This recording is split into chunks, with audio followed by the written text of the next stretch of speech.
Thank you. Please be seated. Mr. Hildabrand, if you'd remain standing, please, and raise your right hand. Do you solemnly swear or affirm that testimony you're going to put down for the court will be the truth, the whole truth, and nothing but the truth? I do. Thank you, maybe, and please state your name and spell it, please. Yes. My name is Zarrius Hildabrand, Zarrius Hildabrand. Good morning, Mr. Hildebrand. Good morning.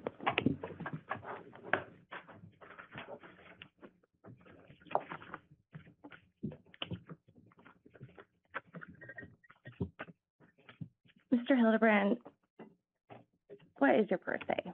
My birthday is August 5th, 2002. How old are you today? I'm currently 23. And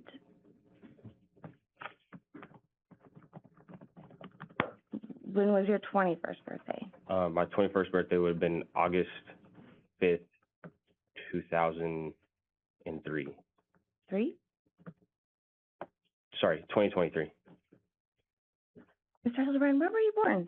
I was born in Elizabethtown, Kentucky. And do you have any brothers? Yeah, Do you have adopted brothers or blood brothers or both? I have both.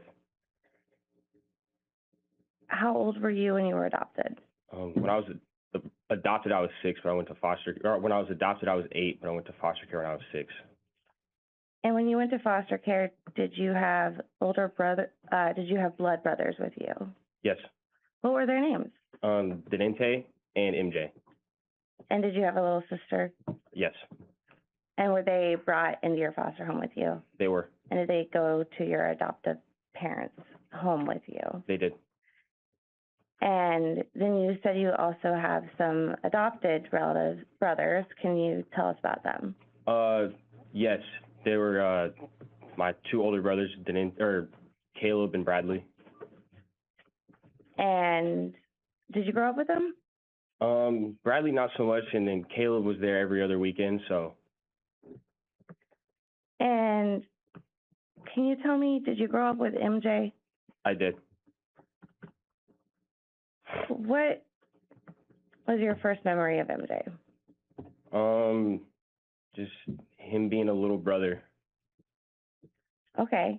Can you tell me do you remember much about your life before you went into foster care? Bits and pieces, but most of my memories didn't really start till after I was adopted. Okay. Do you recall if you've ever, before you went into foster care, what do you remember about your biological mom? Not a lot. Kind of a ghost type presence. Like I knew she was there, but I don't ever remember physically seeing her. Do you recall if you ever got in the way between your mom and MJ somehow? Not my mom and MJ, but my mom's boyfriends. I took a butt whooping for my little brother at one point. How old were you when that happened? 4 or 5. He was still a baby when I did that. And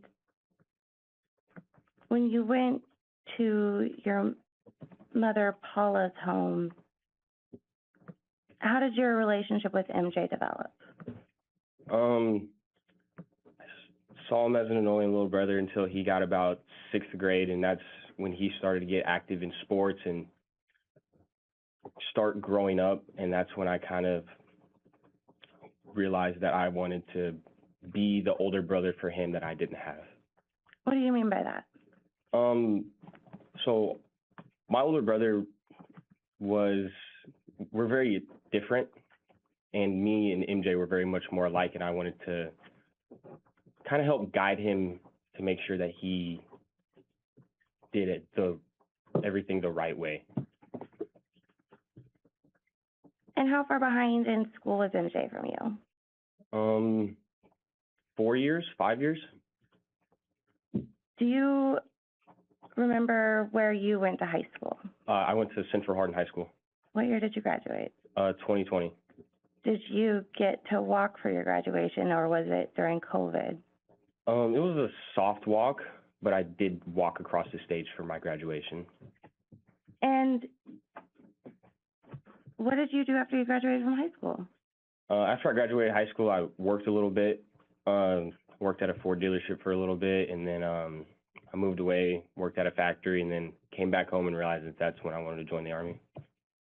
How old were you when you joined the Army? I was 19. Why did you join the Army?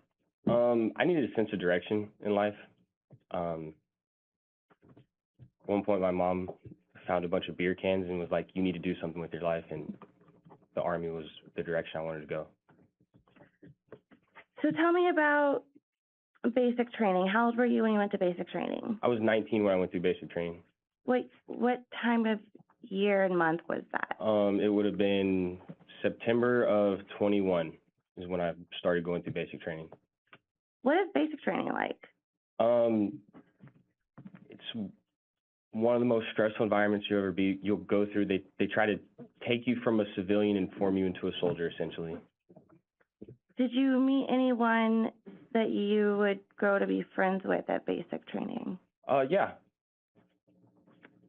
Did you meet Soraya at basic training? I did, yes. Tell me about the first time you saw her. The first time I saw her, we were in formation. I was in 2nd platoon and she was in 4th platoon, and so my platoon was in front of hers, and I remember someone yelling my name or like whispering like Hildabrand, and I looked back and that's when I saw Soraya. That's the first time I saw her. What'd you think? I found her attractive, but I didn't really pursue it at the point. And you were in basic training at that time? Yes, ma'am. Did you ever go on a date with her? Yes, we went on a date in AIT. And can you tell the jury what AIT is? It's essentially Advanced Individual Training is what it stands for, and it's job training. So like I was a 13 Bravo, and my AIT taught me how to do that. What is that? 13 Bravo is just a cannon crew member. Cannon crew member. Cannon crew member. Yes, ma'am. How big of a cannon? I was on the 777, so it's a 155 millimeter round. The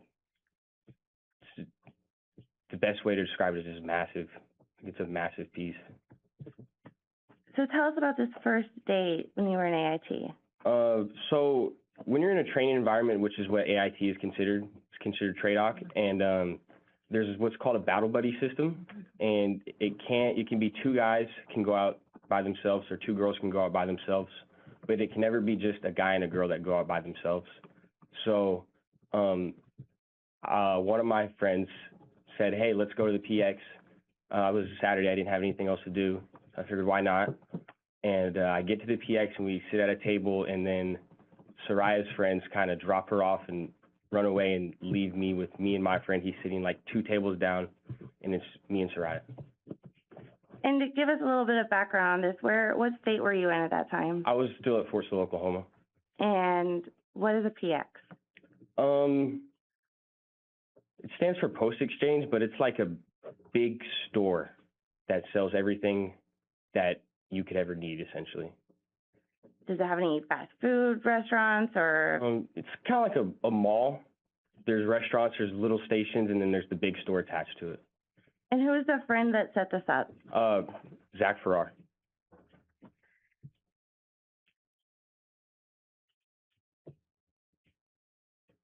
How long were you at AIT?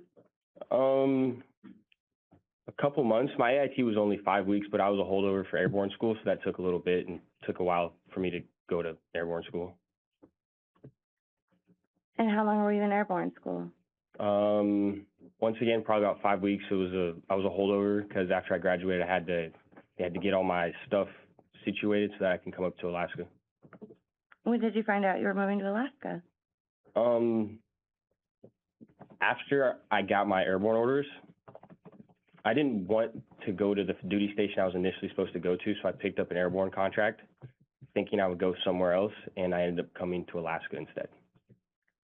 Do you remember the month and year you came to Alaska? March, April of 22. Were you still dating Soraya at that time? I was. When did you decide you wanted to marry Soraya? Say when she first came up here, she came and visited me on my first block leave, which was in June of 22, and that's pretty much when I decided like I wanted to marry her. Where did you get married? We got married in Utah. Who was there? Her mom, her stepdad at the time, her grandparents, and then one of her friends was there as well. And what day did you get married? December 29th. Did Soraya live in Alaska when you got married? No, she still lived in Utah, but then ended up moving to Alaska. When did she move? She came up here in January and February of 2023. Were you living in the barracks? From the point to where I initially came up here to when I cleared the barracks, yeah, I was living in the barracks. Did Soraya live with you in the barracks? No, we had an apartment off post when she moved up here. When did you move to that apartment? It would have been late January, early February of 2023.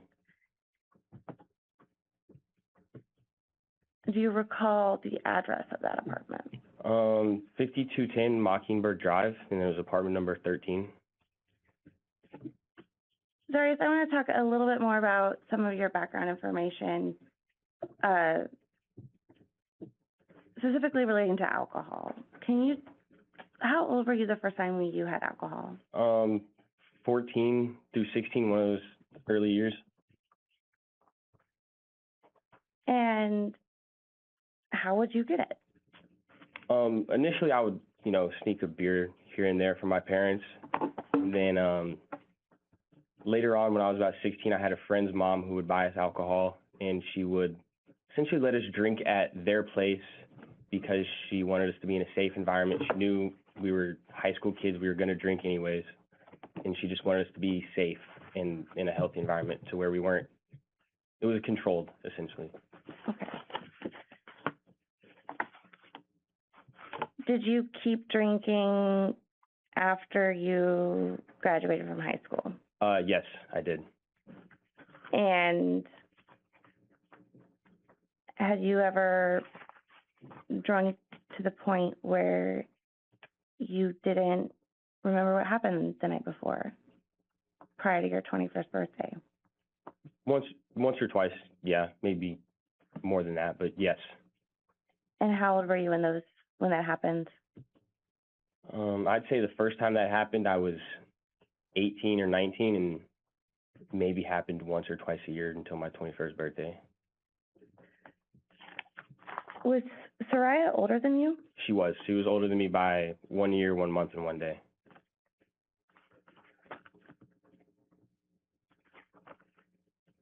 Did she ever buy you alcohol?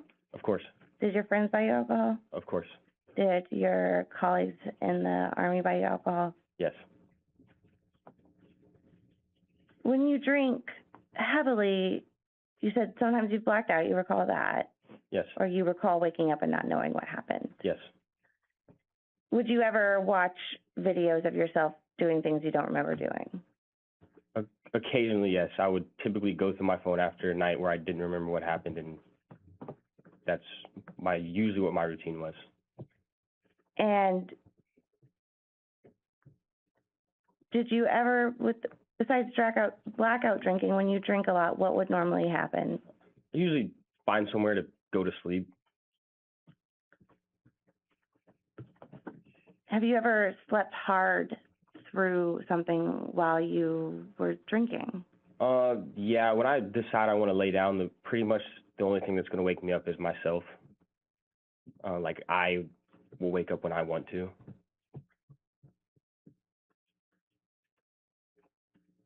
When you were 17, were you drinking at the point when you were 17 where you would just fall asleep?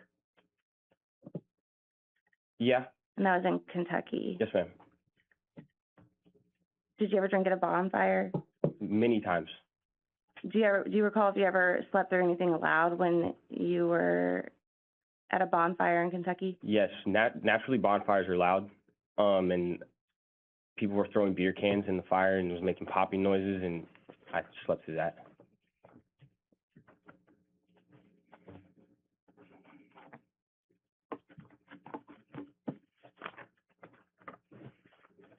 I want to talk a little bit more about your relationship with Soraya. I specifically want to talk about a girl named Cheyenne. Okay. Zarrius, who is Cheyenne? She was a woman I was having an affair with. She lived back in Kentucky. How did you meet her? We met when I was younger, before I left for the Army. How did you communicate with Cheyenne? We communicated on Snapchat. When did you start talking to Cheyenne on Snapchat? Initially, probably around 2020, and then we kind of fell off and then reconnected in 2023. What month? Did we reconnect? Yes. March, April. When you were married to Soraya, correct? Yes, ma'am. Did you ever have a conversation, or were you ever confronted about Cheyenne by Soraya? No. Were there other girls besides Cheyenne? Just once, yes. Did Soraya ever confront you with suspicions that you were cheating on her? Yes. And when was that? That would have been in around April or May of 2023. How can you remember that date? How? Yes. I tend to use when I go out to the field to kind of date my years, and we had just recently came back from the field. So when did you go to the field last in 2023? July of 2023. And before the July 2023 field training, when was the time that you'd been out before that? February into March of 2023 was a pretty big training exercise. How many weeks was it? 5. Where was it? It was, I'm going to say Fairbanks because I don't really know the interior very well, but it was, I remember my phone locating it at the North Pole. Did you take your phone with you to the training? I had it on me, but like once it's called going into the box, the phones were kind of left off because it was a very serious training environment. And did Soraya confront you about her suspicions of cheating after your February, March field training in Fairbanks? She did.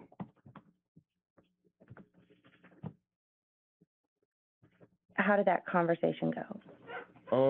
She basically just wanted to know what was going on and why, and just normal, why are you cheating on me questions. Did you feel guilty? Yes. But you kept talking to Cheyenne. I did. Why would you do that? Because I felt it would have been suspicious if I just stopped talking to her in general. So I tried to wind it down slowly. That way it looked less suspicious on Cheyenne's end. Did Cheyenne know you were married? I don't believe so, no. Okay. We're going to talk more about your Snapchat conversations later.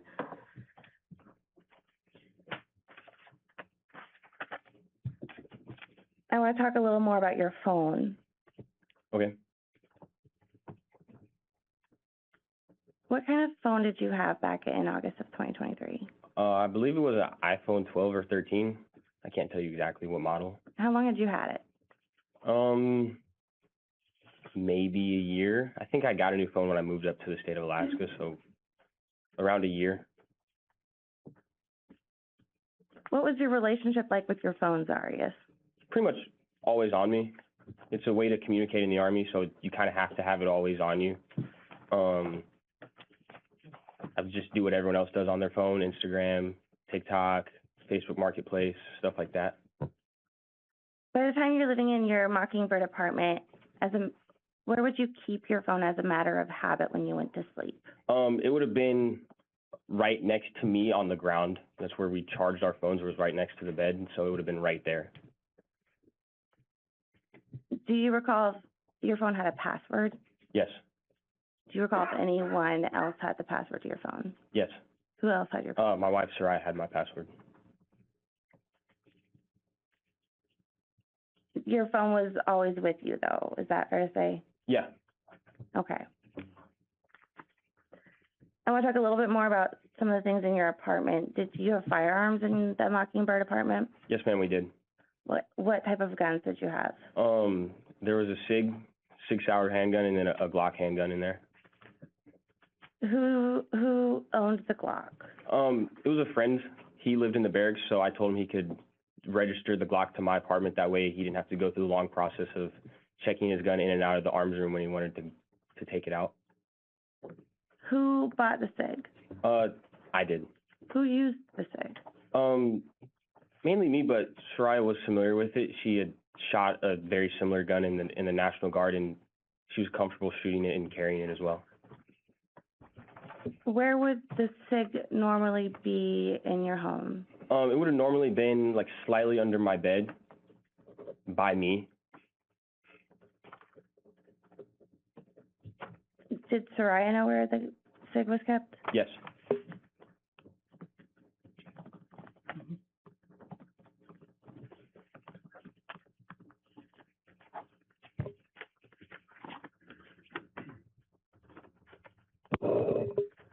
Zarrius, I want to talk to you a little more now about your 21st birthday. Yes, ma'am.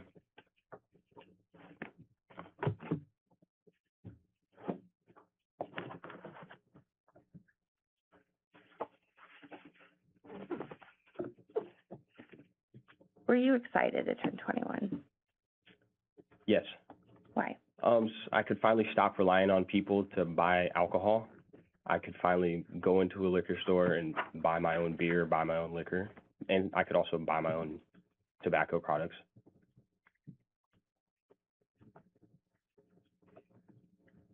Your memory of August 5th, 2023, your 21st birthday, do you remember everything that happened that day? No. Okay. I want to talk to you a little bit about your memory the following days. Do you remember everything that happened from August 6th, 23 to August 11th, 2023? I do not. We saw in the course of this trial, we've seen cell phone records, for example. Does your memory work like a cell phone? Can you remember everything verbatim like a phone? No, ma'am. Okay. And the time from the morning of August 6th, 2023 to August 11th, 2023,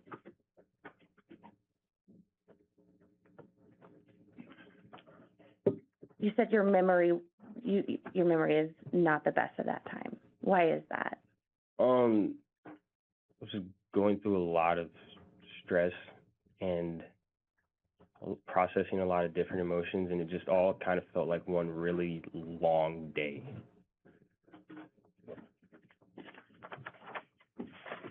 When you look back on those days, do they feel real? No, it kind of felt like I was watching myself, like third person almost. Has it been difficult to see what you've seen throughout the course of this trial about those days? Yeah. Okay. So let's go back to your 21st birthday on August 5th, 2023. What's the first thing you remember on that day? The first thing I remember was Sarai came home. She had got a bunch of decorations and stuff, and I was a little upset because I didn't want my 21st birthday to be that big of a deal. I didn't really want to decorate for it. And I was a little upset, but we moved past it. It was nothing it was nothing after that. After we moved past it, it was irrelevant. Did anybody that you're friends with come over to your apartment? Yes, Marie came over later that evening after we went out to eat, because we all went to Dave & Buster's together. Where'd you go out to eat? We went to Naruto's. It's a ramen/sushi place in town. And do you remember if you drank there? Yeah, I did have a beer there. It was my first official beer, being 21. Do you remember what that beer was? I don't know how to pronounce it, but it was Sapporo's, I believe is how it's pronounced. And so you left dinner and went home, and Marie was there. Was anyone else there? At that point, no, it was just me, Marie, and Soraya, my wife. And then you said you went to Dave & Buster's. Yes, ma'am. What was Dave & Buster's like? It was fun. We met a couple more people that were going out with us. We really wanted this pickle Rick, like, it was about a 3-foot tall stuffed animal that we really wanted. So, like, it was my main objective that night to get the pickle Rick. Did you drink at Dave & Buster's? I don't remember. Were you buzzed at Dave & Buster's? At that point, yeah, I had a buzz.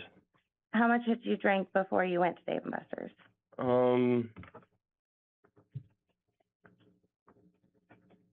Maybe 5 or 6 beers. Where did you go after Dave & Buster's? After Dave & Buster's, we then went back to our apartment, did an outfit change, and waited for a couple other people to come over.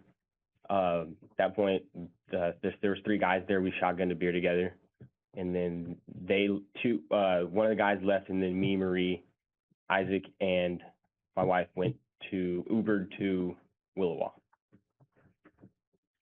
Had you ever been to the Willowa before? I had not. Do you recall what you were drinking at the Willowa? Yeah, initially we were taking shots, and then started drinking trash cans and AMFs. And AMF, that has a name. Yeah, that AMF is an abbreviation. Without saying the last word of it, what are the first 2 words? Adios, mother effer is what the AMF stands for. Are those strong? Yes. How many of those did you have? At least 2, and then I also had at least 2 trash cans, which the trash can and the AMF are essentially the same drink, except for the trash can has a Red Bull, like, on top of it.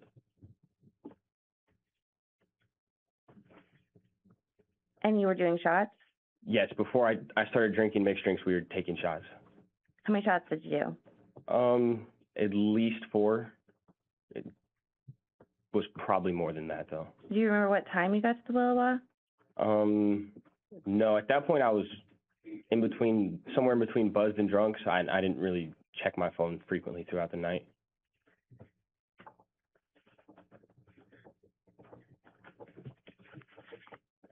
Do you remember leaving the Willowa? I do not. Okay.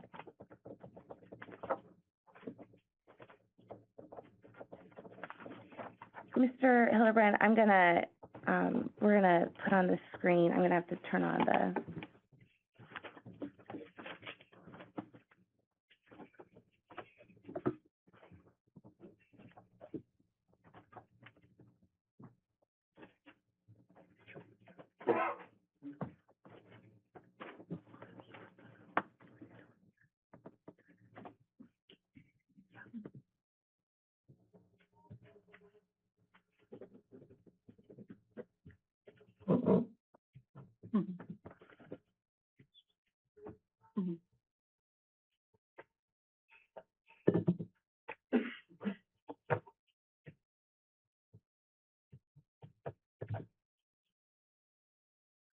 Mr. Hildebrand, I'm going to approach you with what has been previously admitted as Plaintiff's Exhibit 297.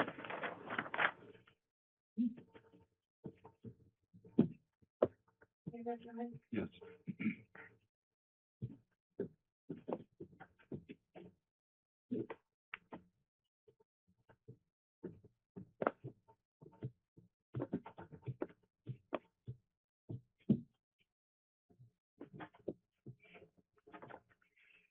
Madam Clerk, may we dim the lights a little? And if you look behind you, do you see Plaintiff's Exhibit 297? Yes, ma'am. Mr. Hildebrand, do you recognize that Plaintiff Exhibit 297? Vaguely. Do you recognize the people in that picture? I do. Yeah, that's Soraya, my wife. And Who is she with? She's with me. And where is that picture taken? I believe that's in the smoking area of Willowa. Do you remember taking this picture with Soraya?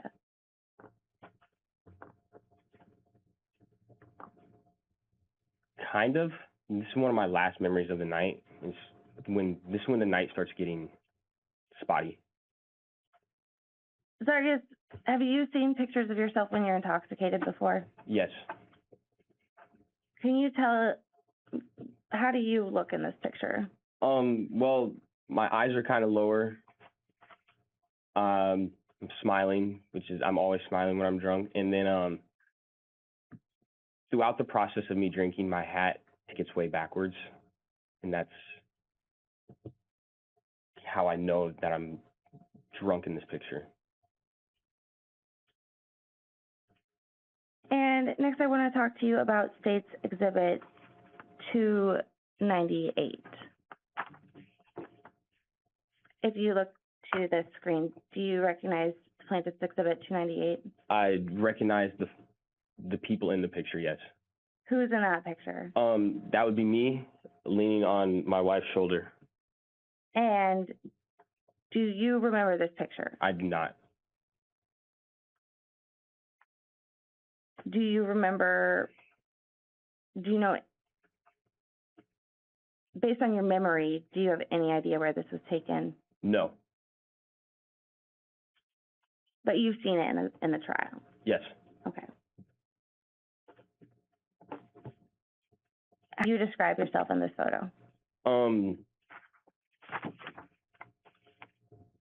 Passed out drunk.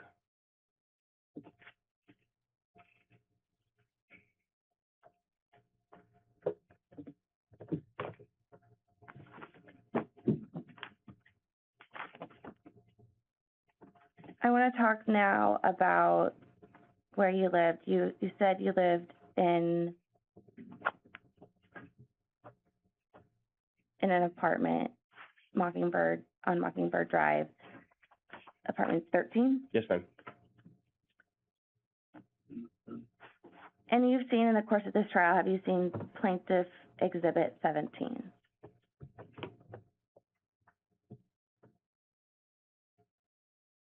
I have. And I don't know if we could get the laser. Do you have one?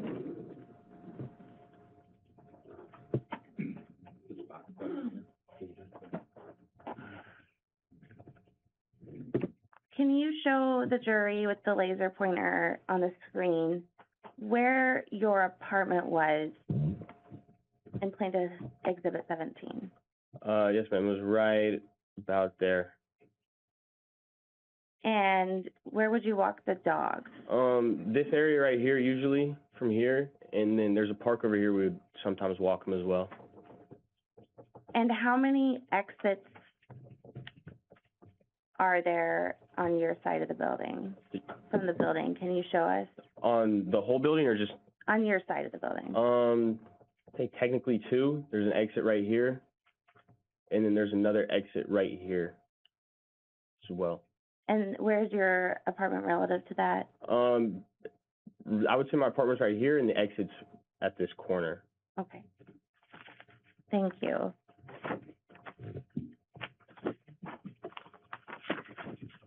I have another question that, just to clear something up. You've seen Plaintiff's Exhibit 335. I have, yes. Do you know who that is? Yes. Who is that? That's just someone I was in the basic training and then AIT with as well. Okay. Did you have any reason to suspect any sorts of affairs or anything like that with this person? No, that was one of my friends. Okay. And Plaintiff's Exhibit 98. Do you recognize that? Yes, ma'am. What is that? That'd be the Glock that I kept at my apartment for my friend. Thank you. I want to talk a little bit about your apartment and Okay. where you lived and while I do that, I want,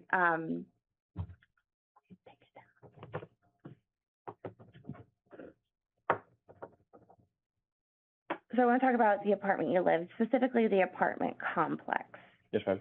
and your apartment building.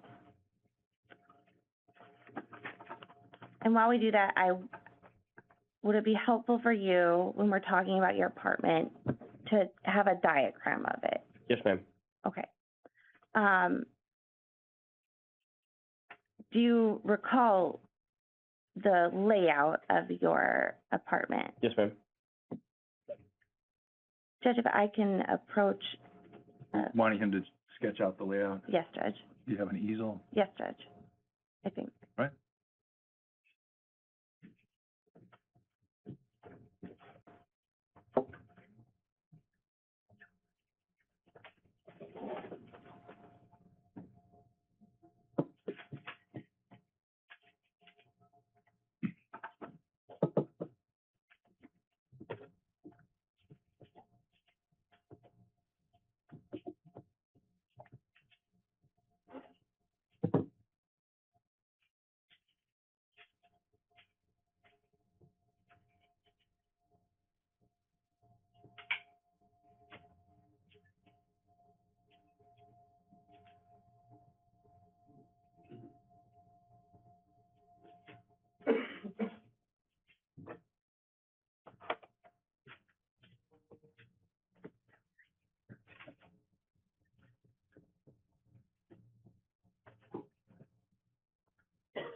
And while I'm working on this, Do we have the easel that we use for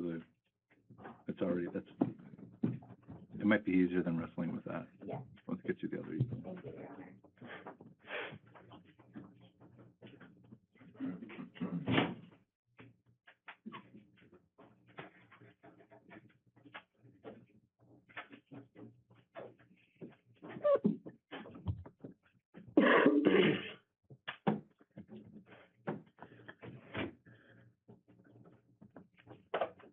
Thank you, Madam Clerk.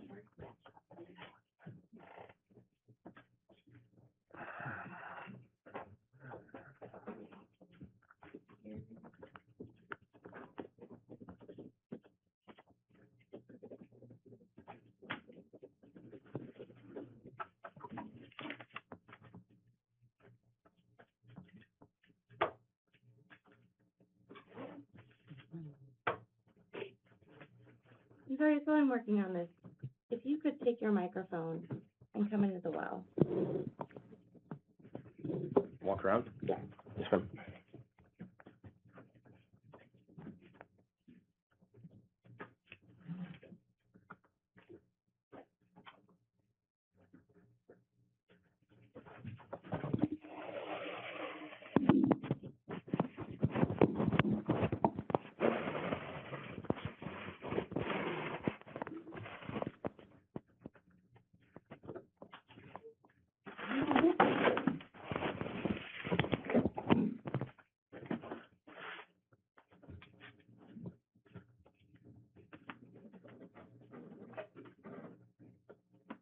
Here we go.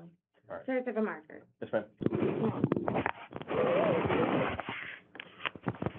Can you folks all see? Sir, can you draw the outline of your apartment, 13? Yes, ma'am. Starting with the walls, Just do, just the outside, like the box. okay.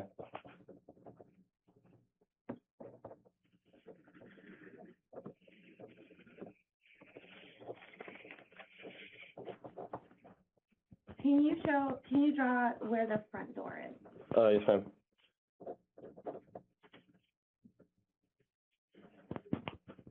And what is to your immediate left when you come in the front door?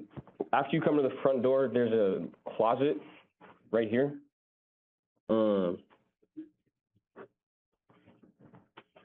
The little closet, it's just coats and shoes. Where's the kitchen? The kitchen is down a hallway over over here in this corner right here.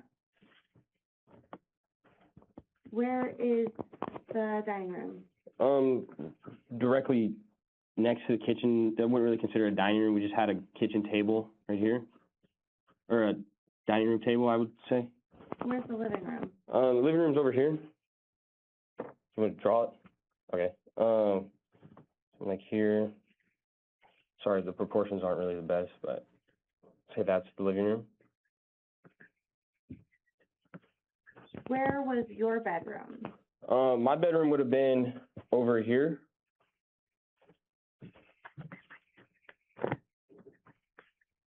Put MB. And you have dogs? Yes, ma'am. Where was the dog room? It would have been the second bedroom in the apartment.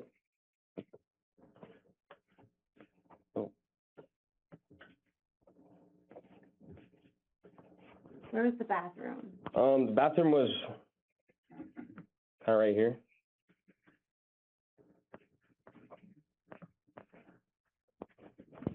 Was there a hall between the bathroom and your bedroom? Yeah, there's a little hall. It had a little closet over here on this side, and then a closet, bigger closet over here on this side, and then the hall led through here. Was there a door to the bathroom? Little slider door, I guess, is what you could call it, like accordion style door. That's the best way I could describe it. Was there another bathroom door? Yes, ma'am. There was another bathroom door. I can't make the bathroom any bigger. But right here was the other bathroom door. Okay. Is this the stairs? No, not even close. Does this reflect your memory of kind of the basic outline of the apartment on Mockingbird? Very basic, yes. Okay. While you're there, I want to ask you some questions. Yes, ma'am.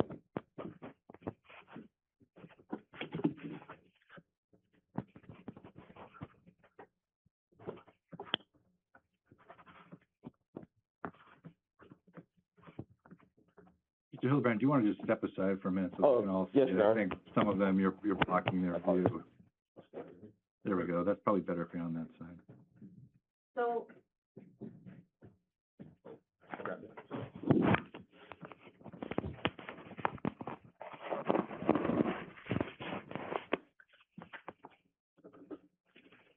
kind of, can you explain this? Where's the front door again? This is the front door, 13.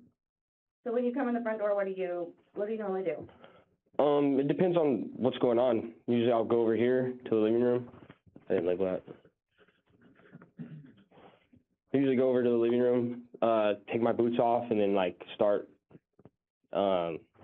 relaxing from the day. Is there anything missing from your apartment here? Some doors, some furniture, stuff like that. Can you put some doors? Yes, ma'am. There's a door to the main bedroom right here, and another door to the dog room right here. And is there where's the couch, for example? So we had two couches. There was one right here.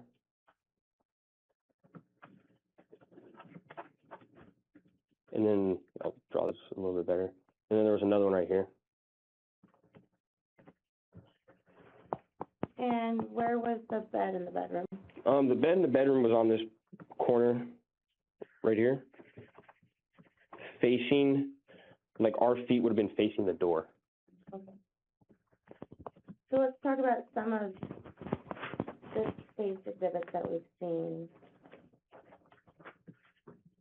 Let's talk about state exhibit 61. Yes, ma'am. We're going to have it displayed up here too.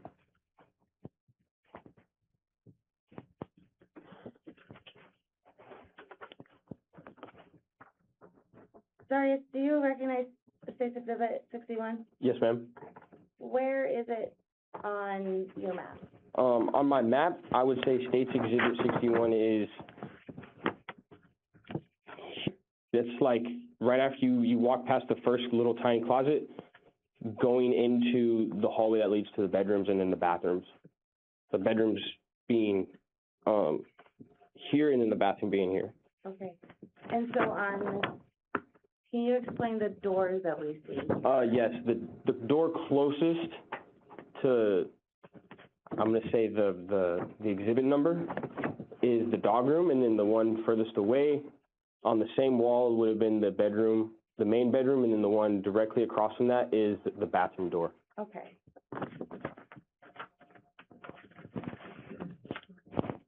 And then State's Exhibit 69, do you recognize that? Yes, ma'am, I do. This is, that little accordion style door I was telling everyone about right here, that is in the bathroom facing the main bedroom.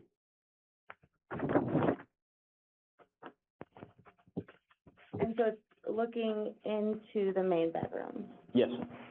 All right. And so is there a hallway between the main bedroom and the bathroom? Yes, ma'am, that's what this little line is, a hallway. And State's Exhibit 75. Yes, ma'am, I recognize this. This is a picture taken from our bedroom into the hallway. So the picture would have been taken right here, facing this way out the door into the bathroom, right there. Is there a sink in your bathroom hallway? In this hallway, there's a sink. There's a little vanity sink, like storage area. Do you want me to draw that? You'd be willing? Yes. Sorry, once again. Call that sink. Is that, just so, can you show again exactly how that would look on this map? Yeah, so if you're looking at the picture is getting took from right here, looking this way, but you can also see into the hallway that leads to the bathroom, and you can see that, you can start to see the vanity sink area, over here. Okay. State's Exhibit 72. Yeah, so if you saw the previous exhibit, that one was facing this way, and it feels like this one was just flipped around, and now that's facing, essentially that's right after you walk into our bedroom. Let me see, on the right of the picture, there's a little dresser style thing with the TV on it. is that a cube? It's cube, it's like cube storage style for like all the clothes we folded. So, in State's Exhibit 72, where would you normally keep your phone when you would go to sleep? If you see where where the bed, it meets the sheet that's on the wall, right in that area. Do you keep it charged? Yeah, there was charges behind the sheet, and that's just where we kept them charged, and that's where they were. So your phone not on? Yes, ma'am. Okay. Let me see in the exhibit a pickle. Yes, that's it's Pickle Rick.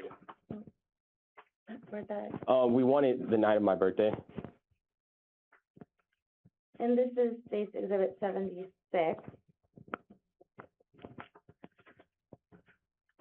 Yes, ma'am. That's a better picture of the tiny closet I drew here, and then looking into the hallway that leads to the bathroom, you can see the sink vanity area a little bit better. Okay, thank you. Yes, ma'am. And State's Exhibit 93. Yes, this is the hallway leading into the living room. As you can see, there's a kitchen table, a kitchen, and then there's the sectional couch I drew right there, and you can start to see a coffee table. And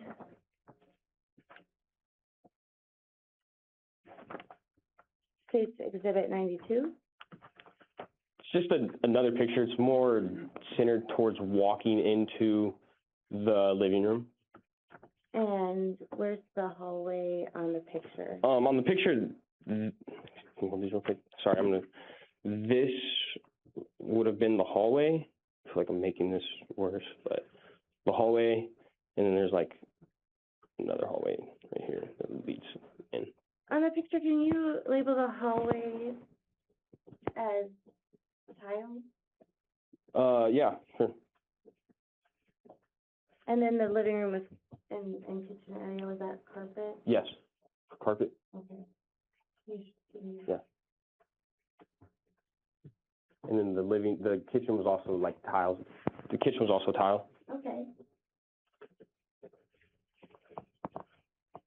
And is this an accurate depiction of your kitchen? Yes, ma'am. Exhibit number 103. 103. And we see, a fridge. Can you point out the fridge in the kitchen on that? Yeah, the fridge would have been like right at the edge of the kitchen. So this would have been the fridge. We also see that there's kind of a island wraparound. Yeah. counter. Yeah. Okay. And on the other side of the kitchen, is this carpet? Yes, ma'am. Okay. Thank you. I'm gonna leave that there and we can come back to it later, Yes, ma'am. if you wanna take a seat.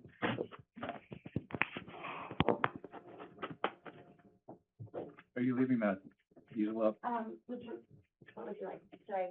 Are you needing it? I'll put it down for now. Thank you.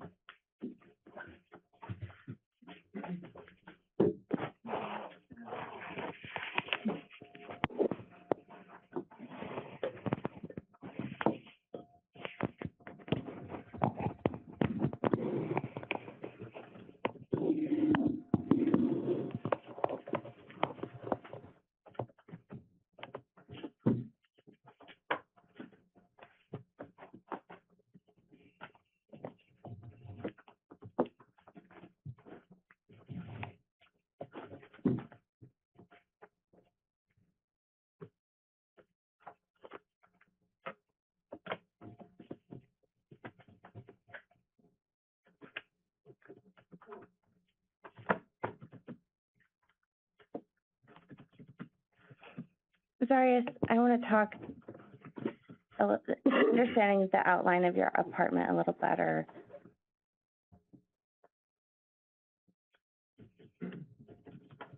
What was the last thing you remember on your 21st birthday? I remember like I wanted to call it a night. I remember like leaning on my wife and probably yelling into her ear that I wanted to go home. Like let's leave, let's go. Do you remember what time that was? I do not. Where were you? We were still at Willowell at that point. Okay.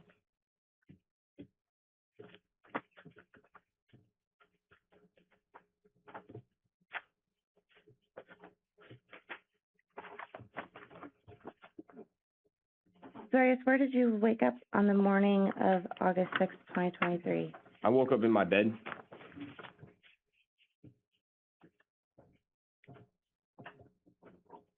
And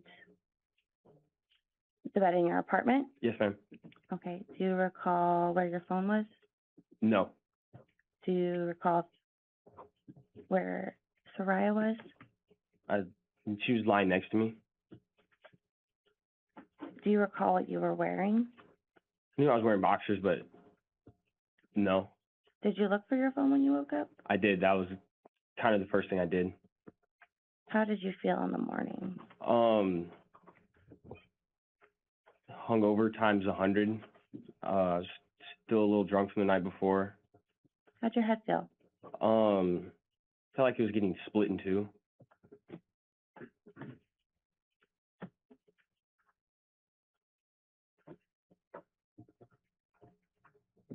Where did you look for your phone? Yes, ma'am. And it wasn't where you normally had it. Yes, ma'am.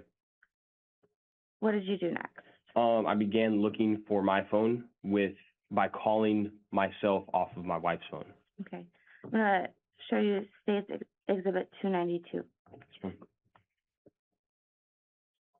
So I can approach. Yes.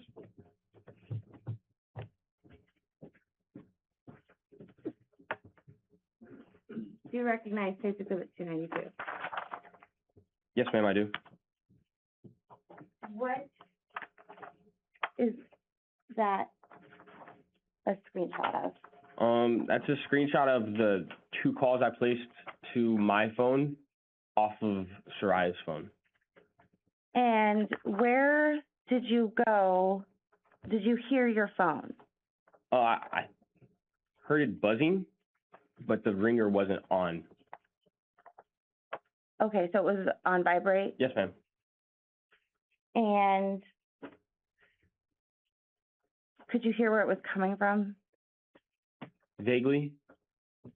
Did you start looking around the apartment for it? Yes, ma'am.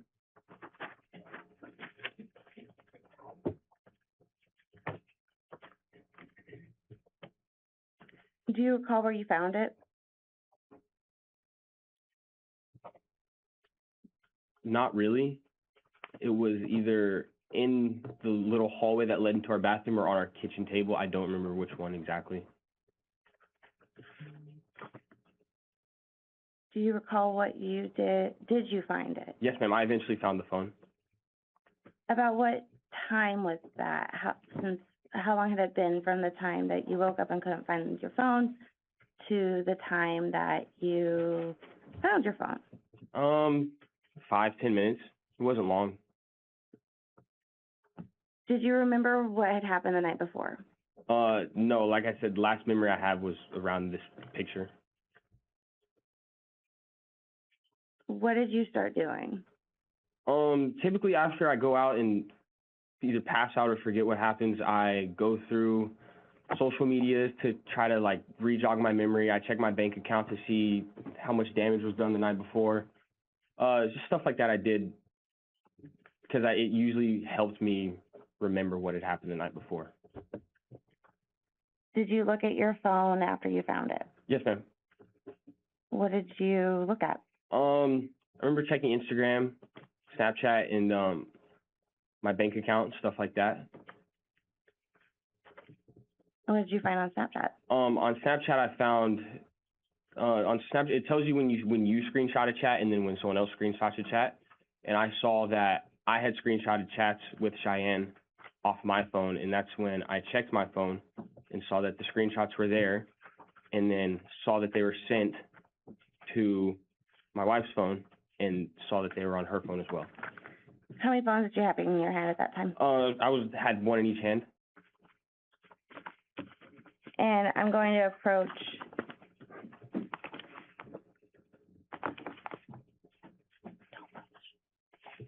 with what's been marked as States Exhibit 301 through States Exhibit 310.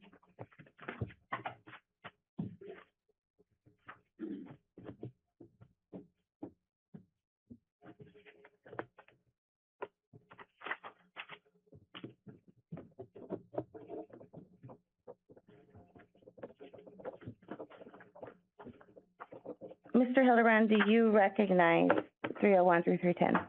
Yes, ma'am. I recognize all these. What are those?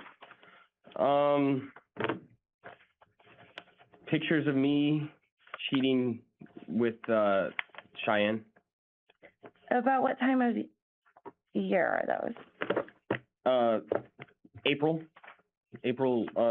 end of May, Of what year? 2023. Is that what you saw when you looked at your phone? Yes, ma'am. And did you see those also on Soraya's phone? Yes, ma'am. What'd you think when you saw those photos on Soraya's phone?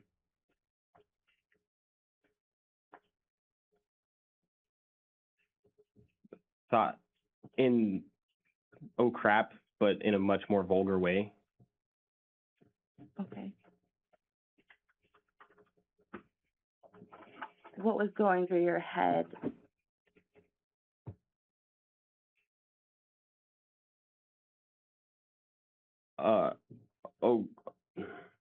Oh crap, how am I gonna fix this? So what did you do? I went back into the bedroom, and I was gonna ask my wife about it, and that's when I realized that she was no longer alive.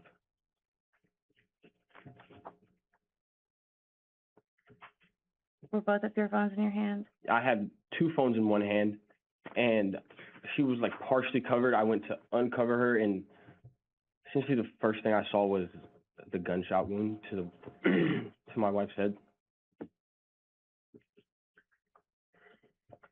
Did you do CPR? I did not, just because I checked for a pulse once I saw the gunshot wound and didn't feel a pulse.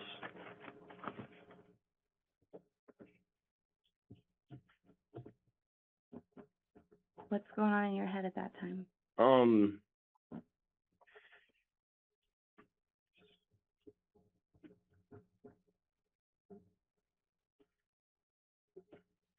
A lot. I just was confused. This is where the fear started to set in. I was hurt, and I basically didn't know what I didn't know what I was going to do. Use the word fear Yes, ma'am. and hurt. Yes, ma'am.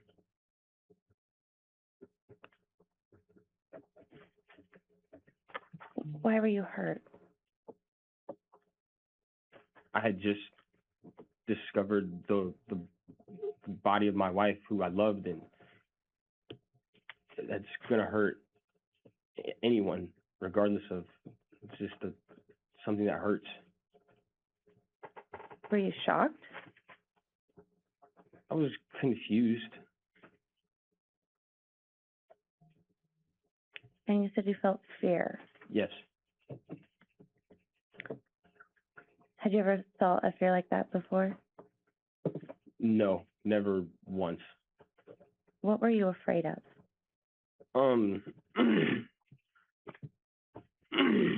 The first thing I was afraid of is having no recollection of the night before and just not knowing what happened. And then after that is when the fear of just letting everyone that I love down.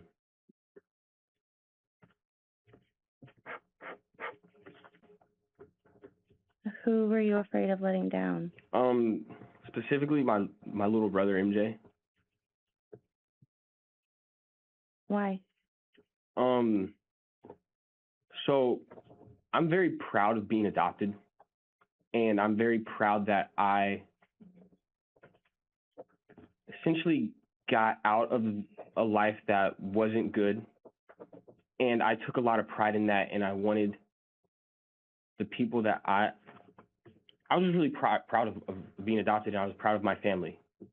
And MJ was probably the most who I was proudest of out of my family was my little brother. And I just didn't want to let him down. How did you let him down?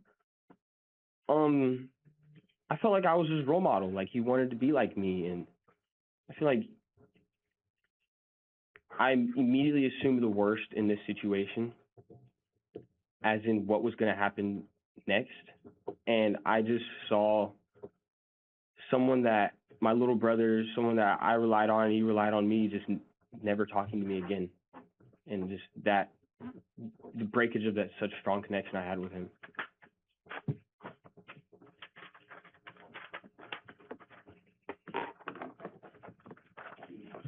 What would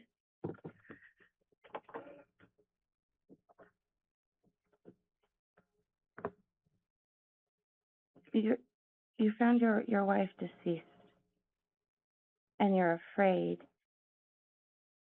Why are you afraid, Zarrius?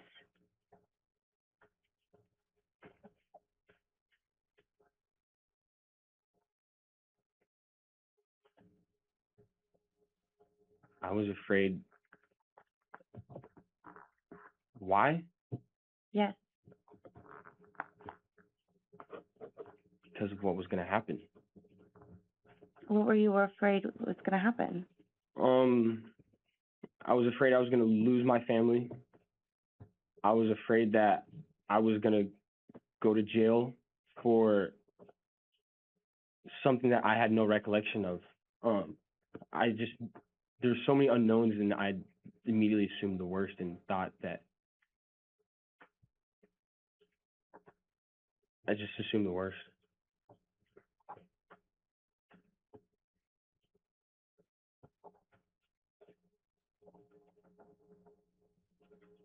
And so you were afraid that your brother would disown you because you went to jail? Yeah.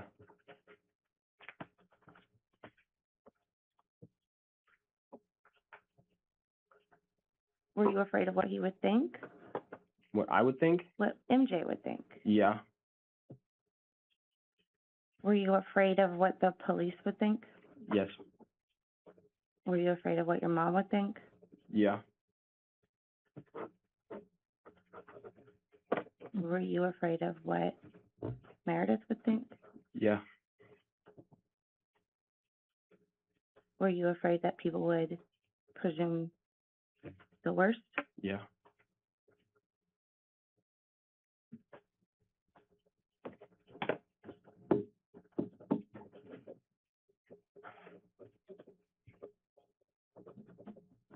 What do you do in that fear?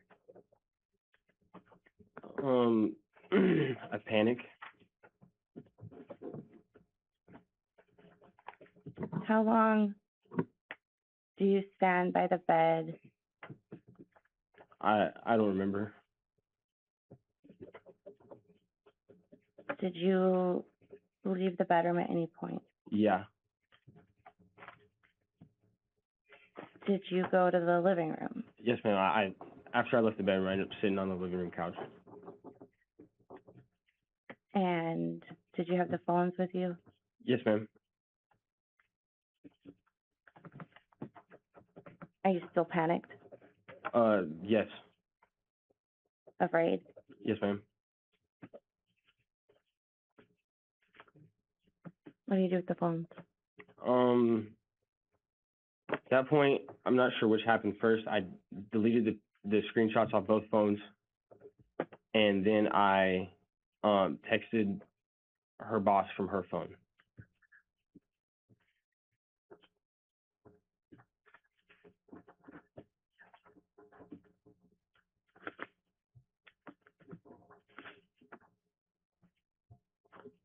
Why did you delete the pictures?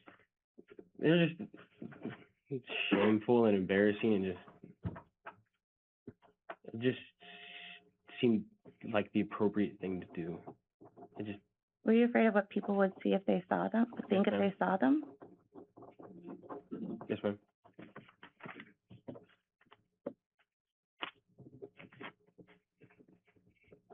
I'm going to approach with what's been marked as Plaintiff's Exhibit 18.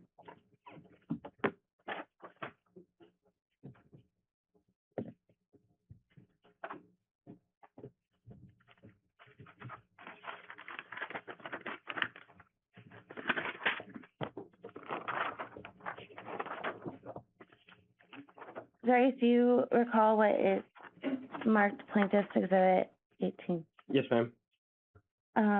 What time, what do you recall about that? Sending essentially a call out text. Did you send the last message in State's Exhibit? Yes, ma'am. I sent the message timestamped at 10:44. And what does it say? It says, "Hey, this is Soraya. I can't make it into work today. I went to Jimmy's last night and pretty sure I got food poisoning from it, so I'm sorry. I would have called Craig, but I do not have his number saved. Sorry." When you sent that? Yes, ma'am. Where were you sitting when you sent that? I was sitting on the couch. What are you thinking when you send that? Shame, dishonesty,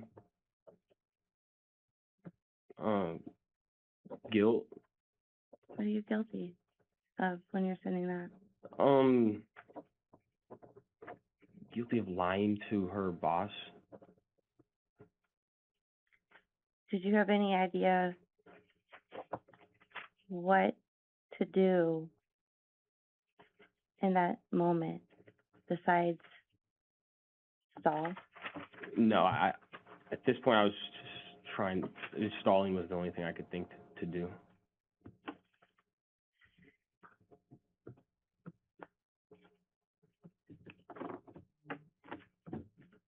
And you said that at 10:44. Yes, ma'am. How long have you been awake at this point? 2 hours. And how many of those of those 2 hours, how long had you known that your wife was deceased? Hour and a half.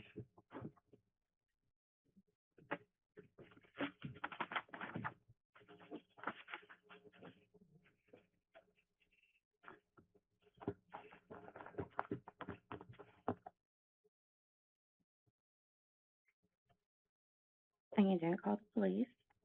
No. You didn't call medics? No.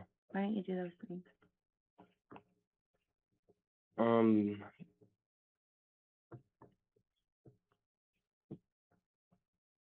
Goes back to the initial fear of the fear of what was going to happen. Were you afraid of being accused? Yes.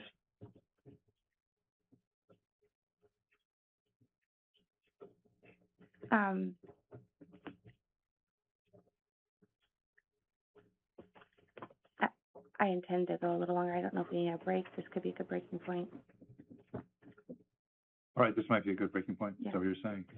Okay, we'll, I anticipate this is gonna go for a while, so let's take a break here. Please do not discuss the case yet. I'll have you back here in about 15 minutes, right? Thank you.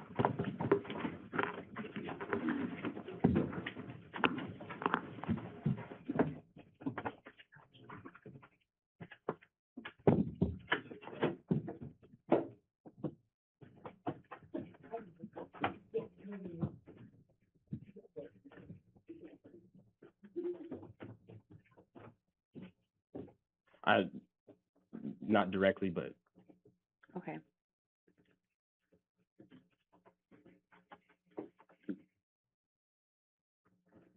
Do you recall if you went back to the apartment after you bought those items? yes. Do you recall what that drive was like? No. Okay.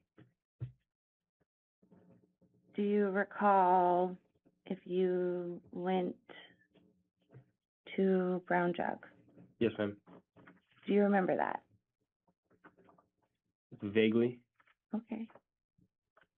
And do you remember what time of day that was? Afternoon, midday.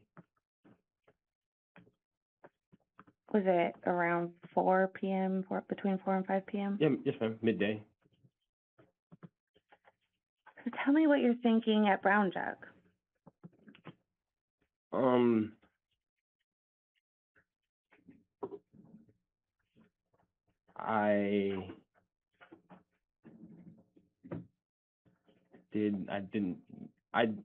I didn't want to be sober Why?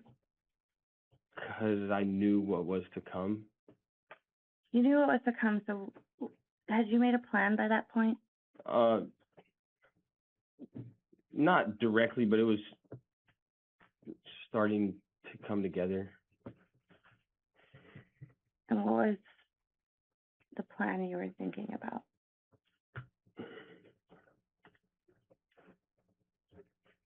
I was gonna clean up and get rid of my wife's body. Had you been to a park before you went to Brown Jug? Yes, ma'am. Did you find anything at that park?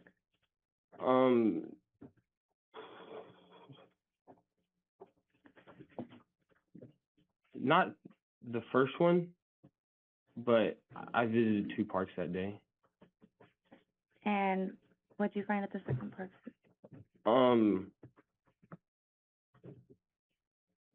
I found a cistern, a drain pipe. And were you working on a plan at that time? Yes, ma'am.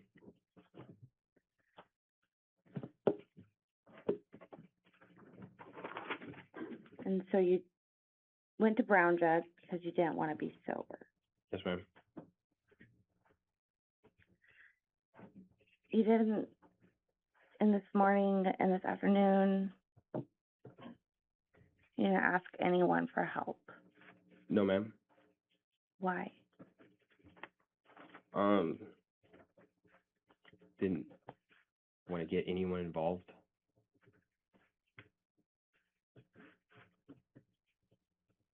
I'm going to approach with State's Exhibit 344.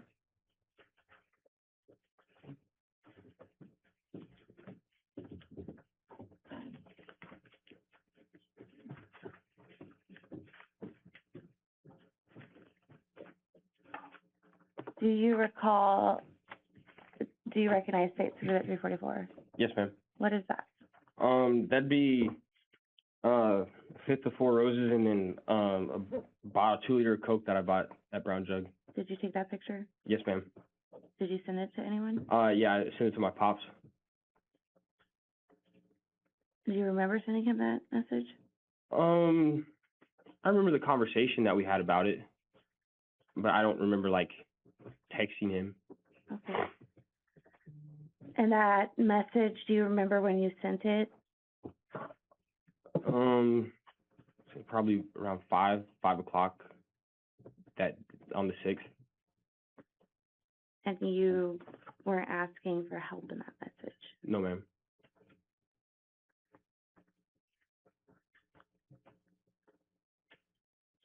Did you want to ask for help?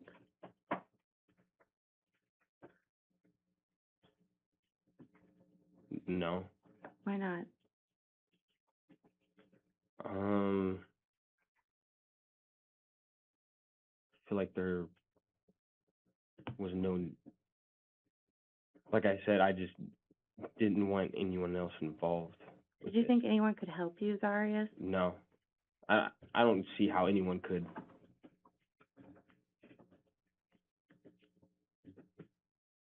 Did you drink after you sent that message?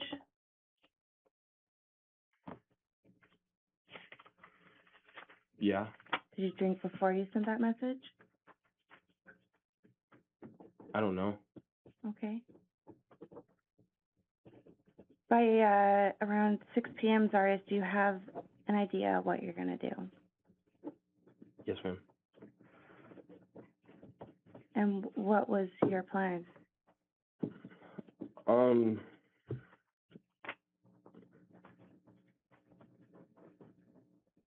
My plan was to hide the body of my wife and then clean up the blood off the mattress and the surrounding area. So I'm going to approach with State's Exhibit 36.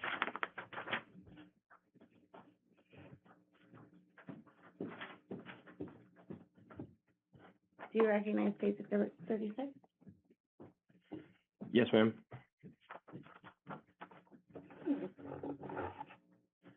What is that? It's a receipt from Fred Meyers of items I purchased. What did you purchase? Hydrogen peroxide, deodorant, a spray bottle, and then Q-tips. What did you buy those things for? The hydrogen peroxide and the sprayer were to help with cleaning up the surrounding areas in the mattress, and then I just needed deodorant and Q-tips. What is going through your, what time of day was that purchase, Zarrius? Evening, the beginning of the evening, 6:12 is what the receipt says. And what's going through your head when you're going to Fred Meyer to get those items?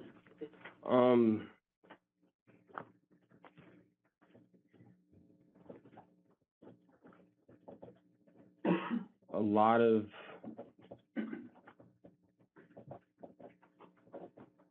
just like a lot of numbness. I just didn't know what to feel. I felt everything, and I just knew that the next day was going to be rough Why?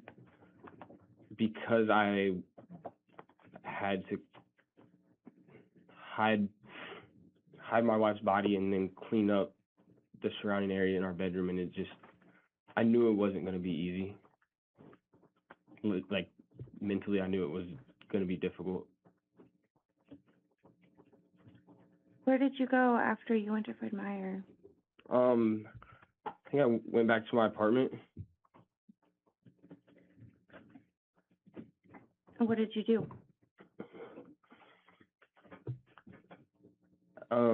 At that point, I started to look for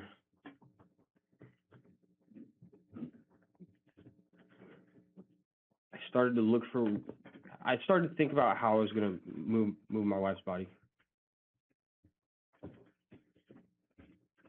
What's going through your head?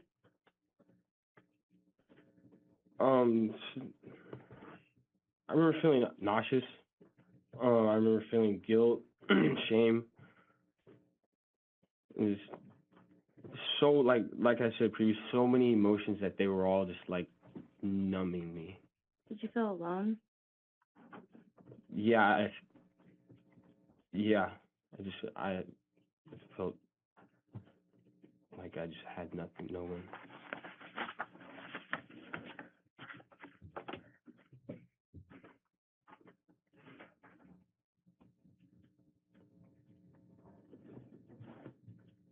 Do you remember if you went anywhere after you came back to the apartment from Fred Meyer? Yes, ma'am. I went to Lowe's. Let's approach with State Exhibit 266.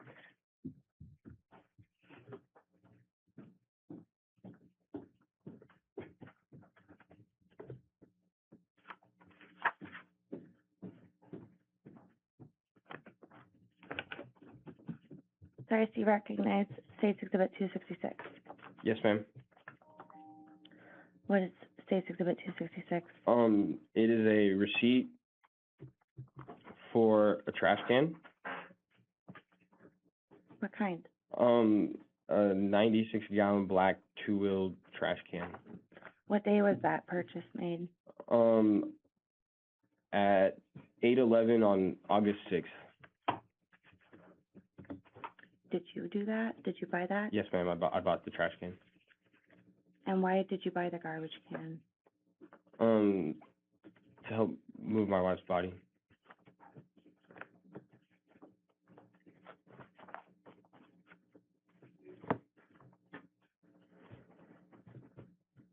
Are you feeling numb still at this time?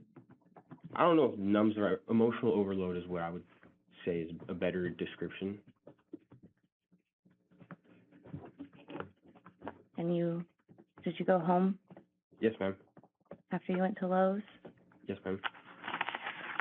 What did you start doing? I started cleaning up my apartment. Your apartment? Yes, ma'am. Where did you start cleaning?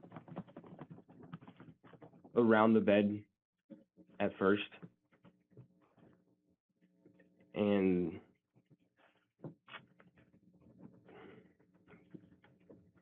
then I moved my wife into the trash can, and that's when I started to clean up the bed.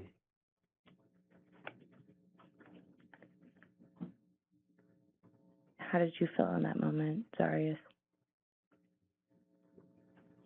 It felt so disrespectful, and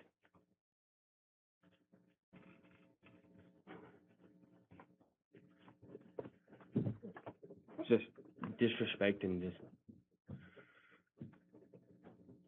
at that point I'm starting to get a little angry at myself. Just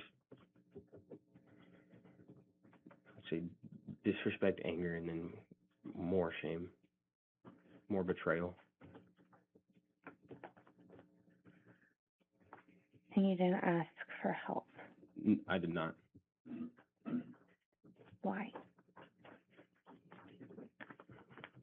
I felt like there was nothing on this earth or anyone on this earth that could help me.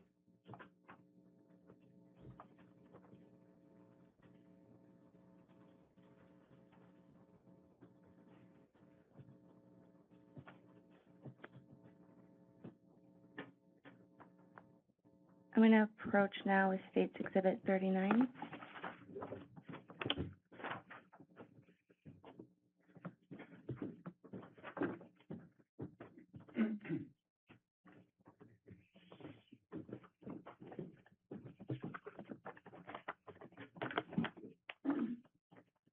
Zarrius, do you recognize State's Exhibit 39? I do. What is that? It's a receipt for a Red Bull and then a mattress pad, a mattress topper. And what time of day was that purchased? It says 8/6 of 2023 at 10 o'clock in the evening. How long have you been up at that point? 14 hours. How long has your wife been in your apartment at that point with you knowing she's deceased? 13 hours. Why did you buy those things?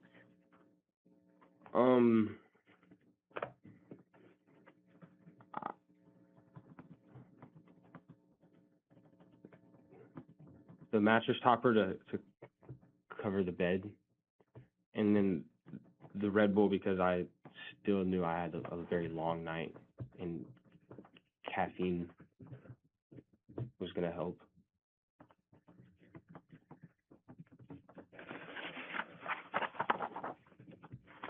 Where'd you go after you left Fred Meyer? Back to my apartment.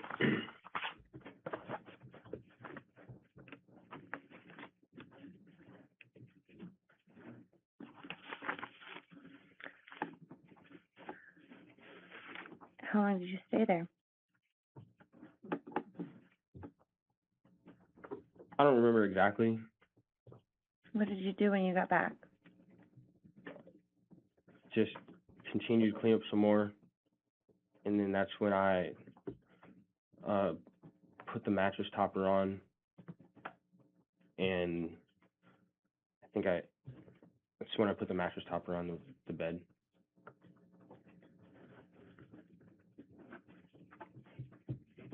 Had you cleaned carpets yet? Yes, ma'am. And you cleaned the bed? Yes, ma'am. Is there anywhere else you cleaned? No, just the carpet and the bed in the surrounding area.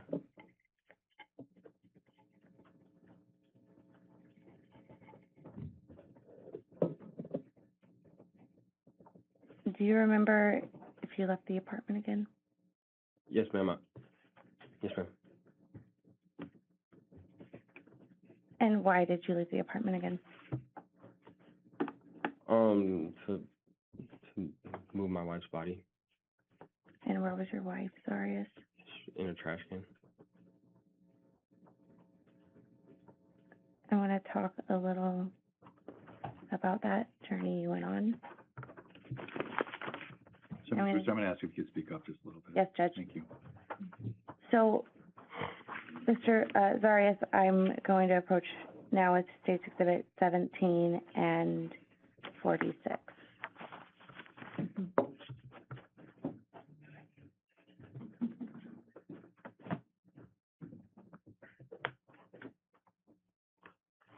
Do you recognize State's Exhibit 17? Yes, ma'am. Can you, when you left the apartment, do you recall what door you left the apartment complex from? Yes, ma'am. Can you mark it? Yes, ma'am.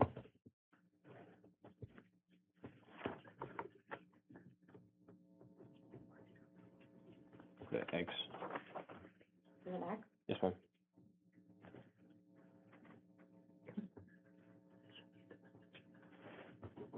Okay.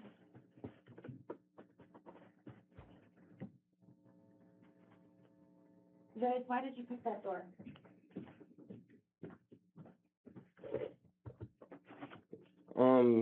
It was the closest exit, and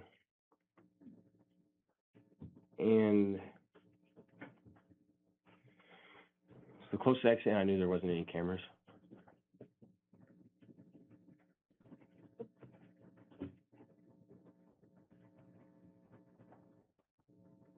So you went out your front door to apartment 13, and you went out the back door.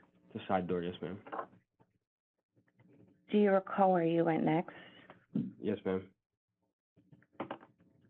On that map, can you draw a path along the way that you walked?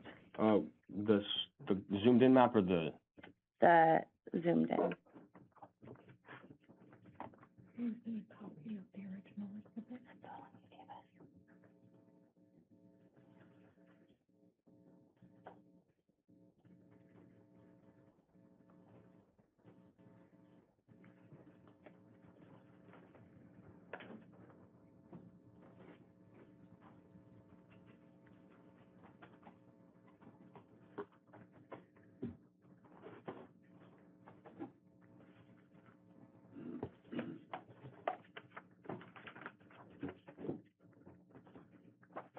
It's a dotted line. And I'm gonna move to have that marked with a defense exhibit sticker since we already have a matching state's exhibit. That makes sense, no? Okay.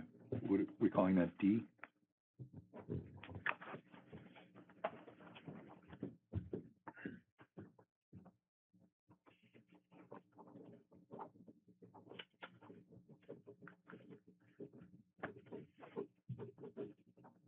And so can you just show where you walked? Yeah.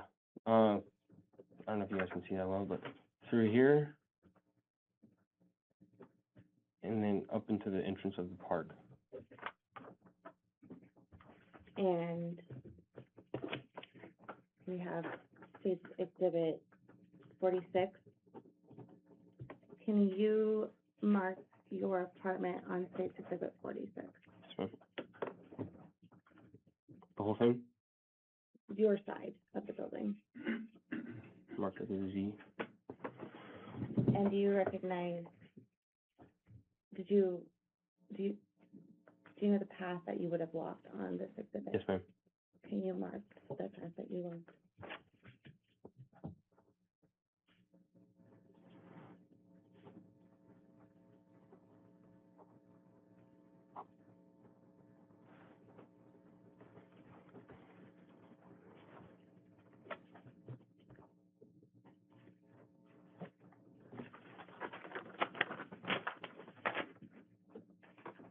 Goes in between through the park line, but Zarrius, had you been there before, yes, ma'am. earlier that day? Yes, ma'am. And Judge, I will mark these as Defense Exhibit D and Defense Exhibit E, and Right. Thank you. move to admit. Any objections? D and E. They're admitted.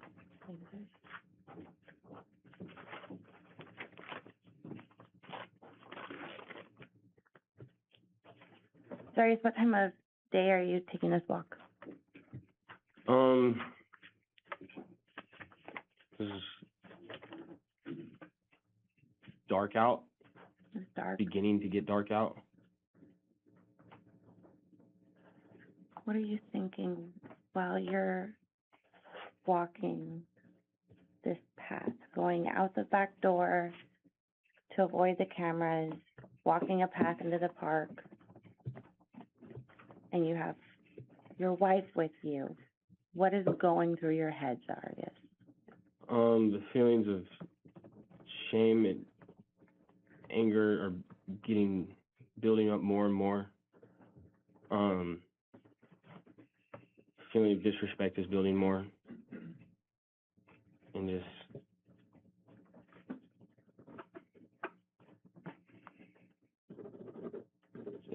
feeling so awful about myself.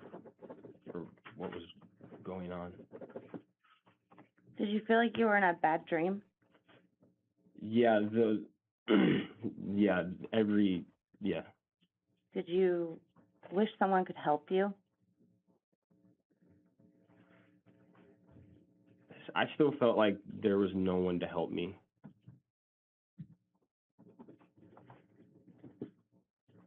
Did you wish you could make it stop? Yeah, I just wish it was, I don't want to say over, but I think wish I could make it stop was a better way to put it.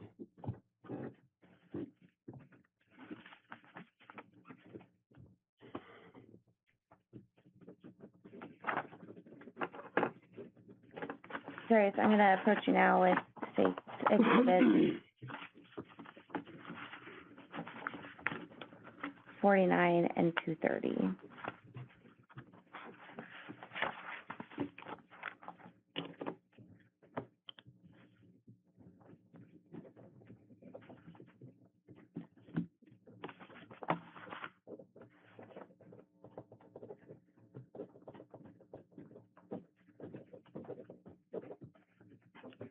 Do you recognize State's Exhibit 49 and 230?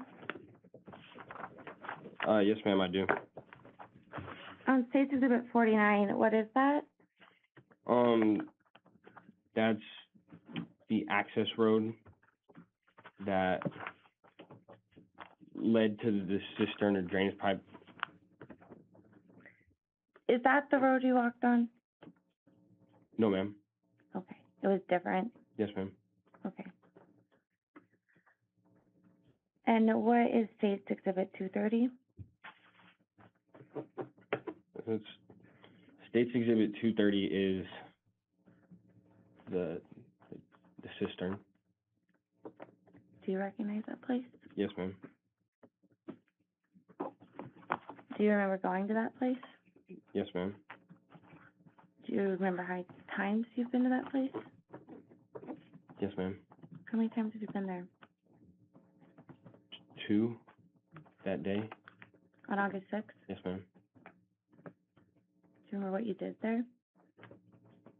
Yes, ma'am. What did you do there? I remember lifting off the cover of the storm drain.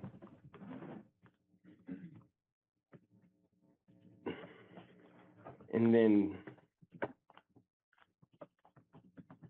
putting my wife's body down the storm drain. What are your thoughts when you're doing this, Zarrius?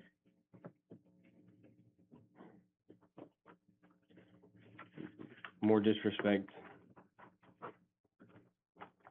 more self-hatred.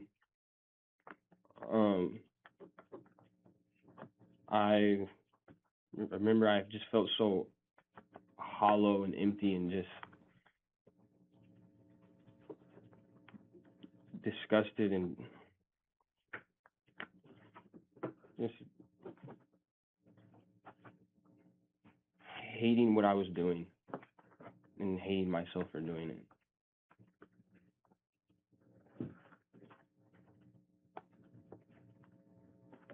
Did you do anything else there, Zarrius?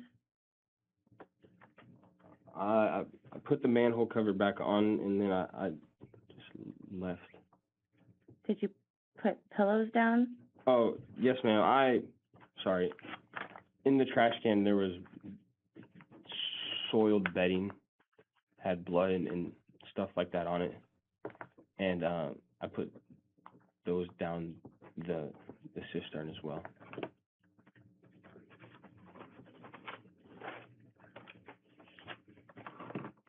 And when you went there, you had a plan. Do you remember what else was in your plan? Yes, ma'am.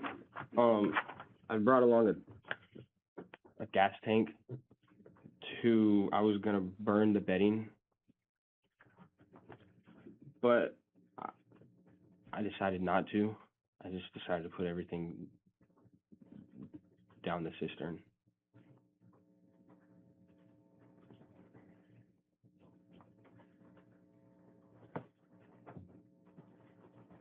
And then what did you do next? After I put everything down the cistern, I put the manhole cover back on, dropped the trash can off a little further into the woods, and at that point, it was pretty early into the morning. I showered after returning to my apartment and went to work the next day. This is the 6th leading into the 7th. Did you sleep that night? No. I didn't sleep.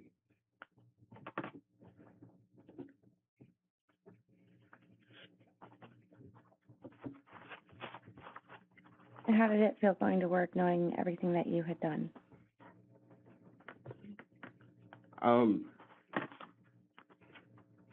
I was so overwhelmed that I don't remember anything from work that day. I just remember feeling just so alone and like by myself.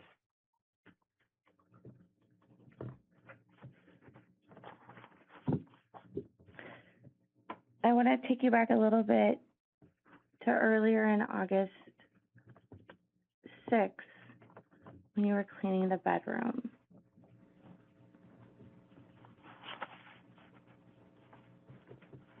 Did you clean the mattress? Yes, ma'am. And what did you do when you were done? Cleaning the mattress? Yes.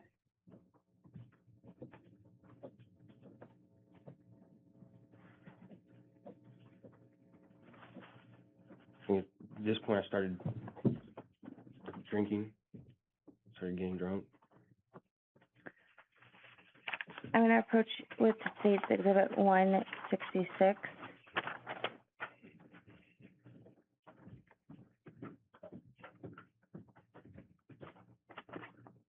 Do you recognize Exhibit 166? Yes, ma'am, I do. What is State's Exhibit 166? It's a picture of it was a picture of our mattress. What direction is it? It's facing upside down. Did you turn the mattress over? I did. When did you do that? I did that after I cleaned everything up.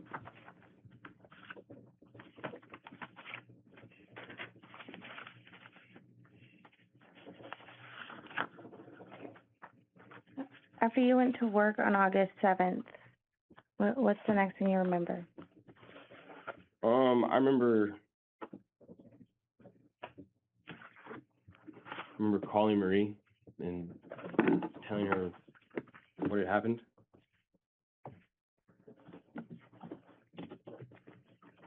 Did you call Marie or did Marie call you?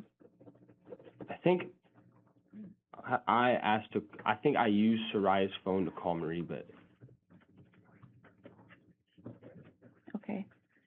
Why would you do that? I didn't have Marie's information.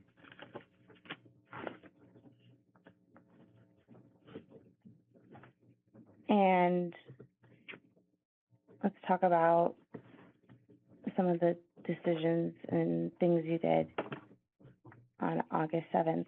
Did you talk to Marie? Yes, ma'am. Did you tell Marie the truth? I did not. Why?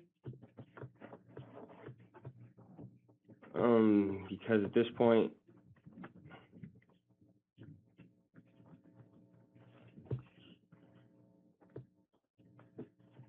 I wanted to follow what I was already committed to. And were you scared at this point? Fear is something that is a constant during this whole experience. So yes.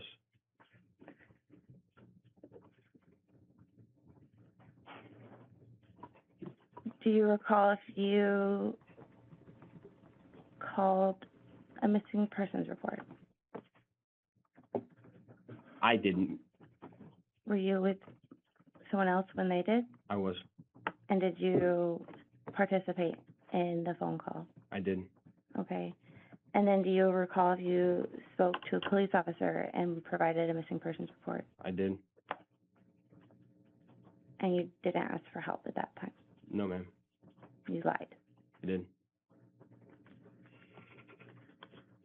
Do you remember if you ever called Soraya's mom?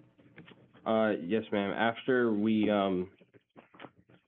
made the missing persons report is when I decided to call Soraya's mom. How did that phone call feel?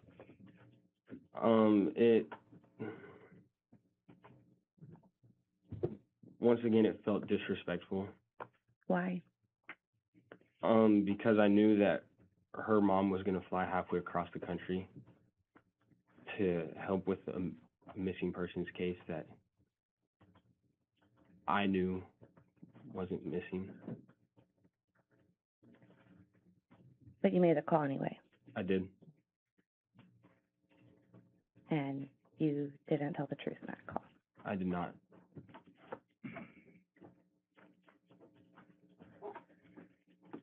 Did you call hospitals? Eventually, Did you call jails? yes, ma'am. Did you call anywhere else? No, ma'am. And how did it feel making those phone calls, Zarrius?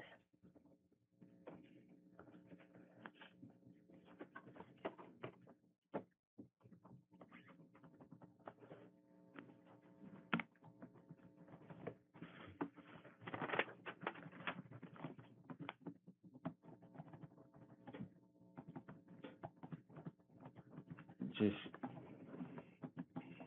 the same feelings, that more dishonesty, more disrespect, more shame. Felt shame? Yeah.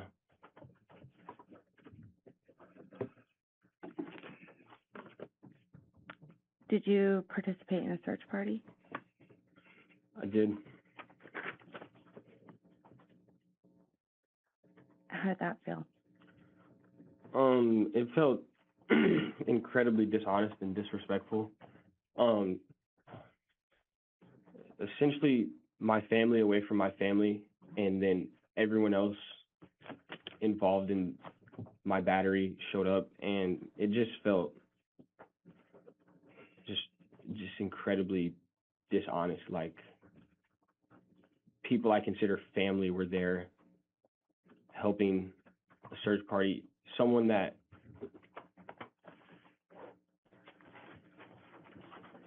a lot of people that normally aren't emotional were showing me support.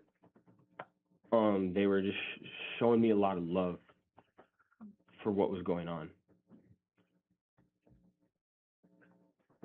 Did you feel like you were betraying people? Yeah, I felt like I was betraying my gun section, my sergeants, my just everyone. But you participated in it. I did.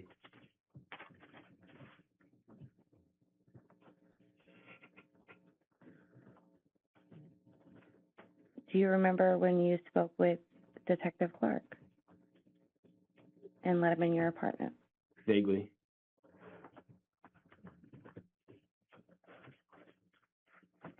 Did you tell Detective Clark the truth when you were speaking with him at your apartment? I did not.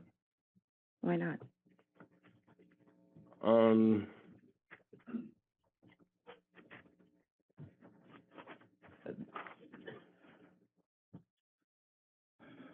For one, I felt like I still had to stick to what I was committed to, and then two,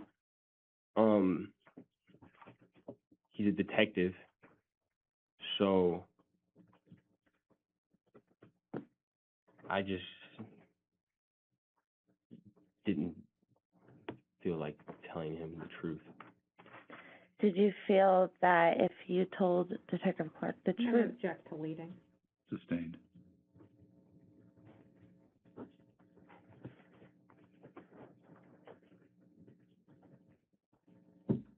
Were you afraid of being a suspect? Yes. Is that why you were honest with Detective Clark? It is.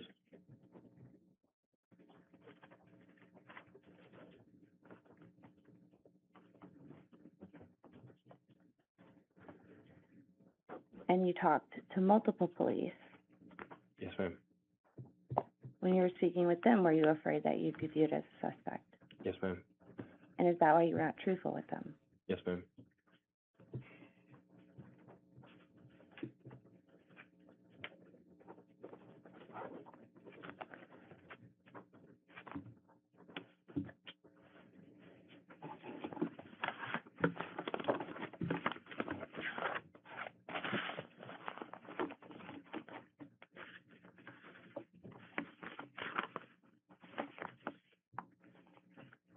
Do you recall going on your social media during this time? Yes, ma'am. Did you say anything about Zarrius? Yes, ma'am. I made a Facebook post of a flyer that either her family made or that I made. I don't remember which one, but I remember essentially just posting it on my Facebook and telling everyone to repost it and share it. How did that feel?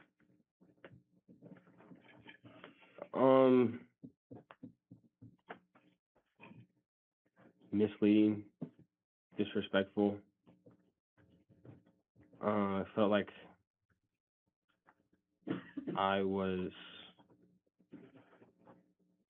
essentially leading the whole world on to something that wasn't the truth. I want to talk about State's Exhibit 132 and 133. If I may approach? Yes.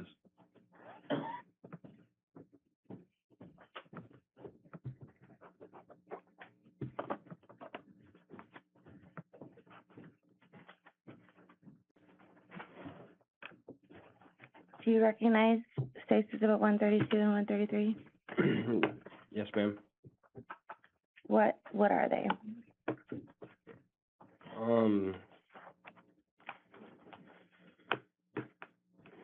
So, suicide note. The suicide note. Yeah, Did you write that? I did. Do you recall when you wrote that? I want to say it was on the 8th, but I don't remember.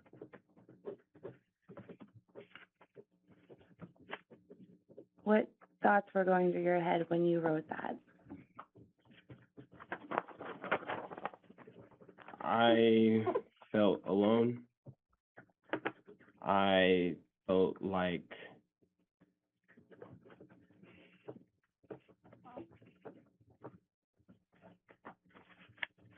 I just felt really alone, and I just had nowhere else to go. I felt backed into a corner.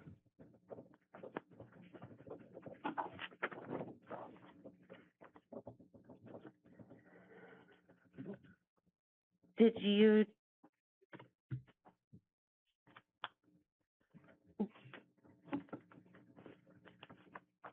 is every fact in that note true, Zarrius?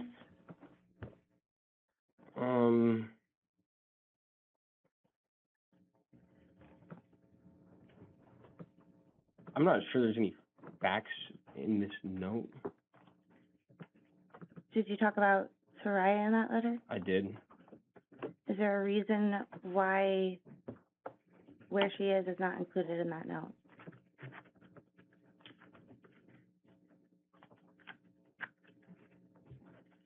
Yeah. Part of me was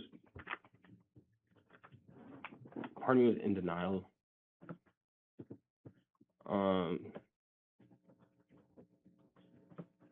I thought that even if I knew where she was, but I just thought that maybe I would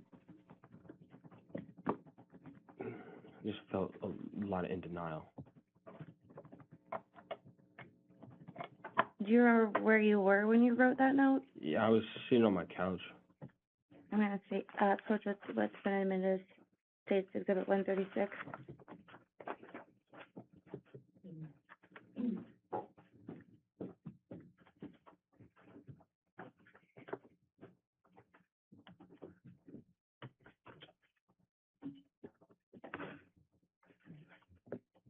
Do you recognize State's Exhibit 136? Yes, ma'am.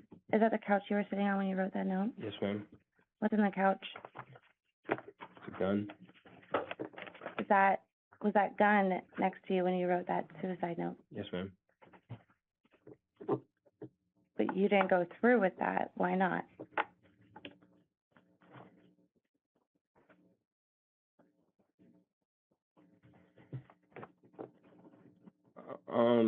And I didn't want to kill myself in my apartment. Okay. Did you have a plan about what you would do with your dog? Yeah, What was your plan? I'm gonna drop him off at a vet clinic.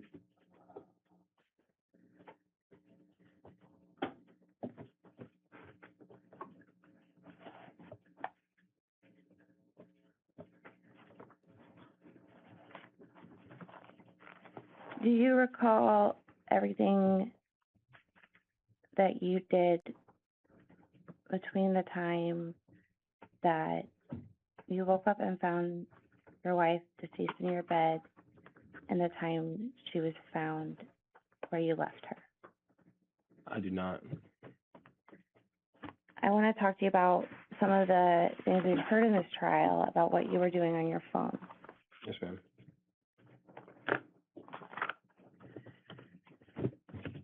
Were you at any point in this time looking at pornography on your phone? Yes, ma'am. Why were you doing that? I was attempting to find comfort in things that provided it for me. And is pornography something that you had found comfort in the past? Yes, ma'am.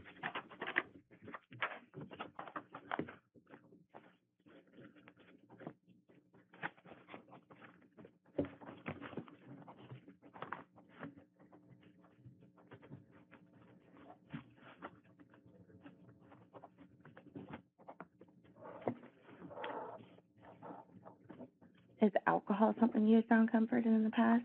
Yes, ma'am. Were you drinking in this time period? Yes, ma'am. Why were you drinking?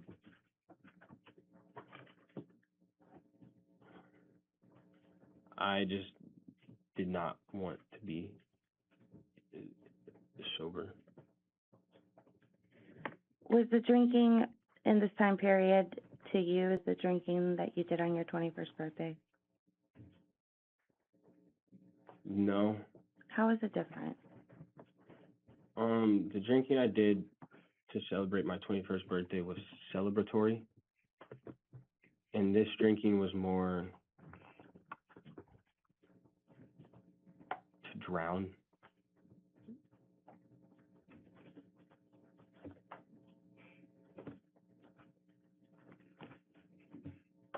Zarrius, where, was Soraya's wedding ring on when you found her in the morning? It was not. Where was it? She took all of her rings off before she went to bed. They were found. They would have been in our bathroom, the main bathroom with the toilet and the sink and the bathtub in it. Did you move it, or Yes. why'd you do that?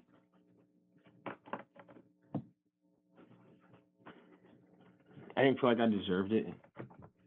Didn't feel like I deserved to have the ring in my possession. So where'd you take it? Initially, I was gonna give it to her mom, but I didn't have a chance. I just put both rings in my pocket, and that's where they're at.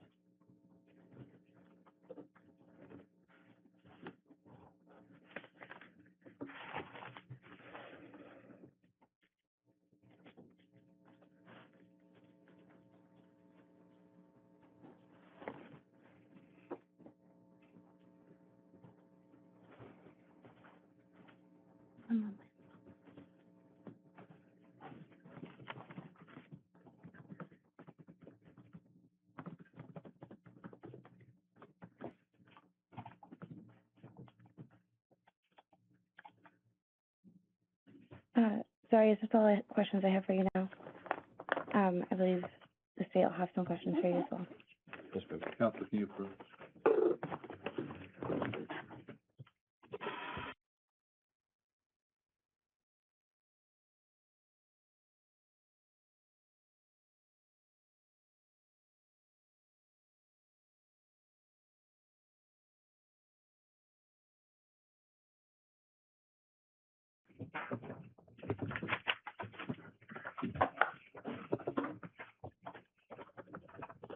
Counsel?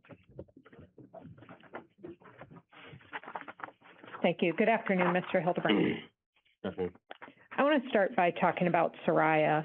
You referred to her as your wife regularly. Do you mind if I call her by her name? Yeah. Okay. Soraya enjoyed being in the Guard? I'd say she was indifferent to it. Okay. She liked her job at Bread and Brew?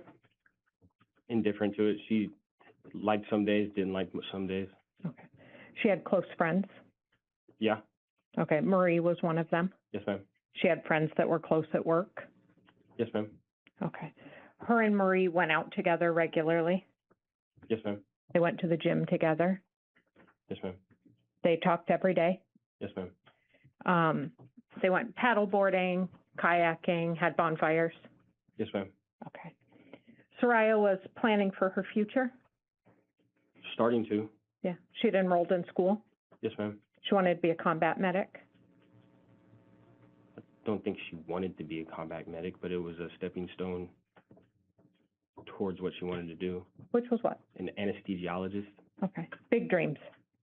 essentially. Okay. She was generally a happy person? Yes, ma'am. Okay. She was close with her mom? Yes, ma'am. Talked to her daily or every other day? Yes, ma'am. Okay. Her family had a trip that was planned to come up and visit in just a couple of weeks? Yes, ma'am. She was excited about that? She was. She was planning for things to do with them? Yes. Okay. And on the night of your birthday and her death, your relationship was okay? It's good. Good. She got decorations for your birthday party. Mm-hmm. She made you a cake out of beer. Yeah. Okay. You were angry with her about that? No, I wasn't angry. I was upset. Okay. So she did something nice for you and you were upset about it? I think you're taking that out of context. I think I already told her that I didn't want a big deal, Uh-huh. and she made it a bigger deal than I wanted it to be. Okay. So you were upset that she got you some decorations? Yes. Okay. But you all worked through that? Yes, ma'am. And you went out and you were happy Yes, that ma'am. night? Okay. To put the relationship in context, you were newlyweds? We've been married for 8 months, so Okay. Less than a year? yes, ma'am. Okay. And you didn't live together before you were married? No, ma'am. Okay. And you met at basic training? Yes, ma'am. And you lived separately after basic training? Yes, ma'am. Long distance relationship? Yes, ma'am. And the first time you lived together was when she moved up in February? Yes, ma'am. Okay.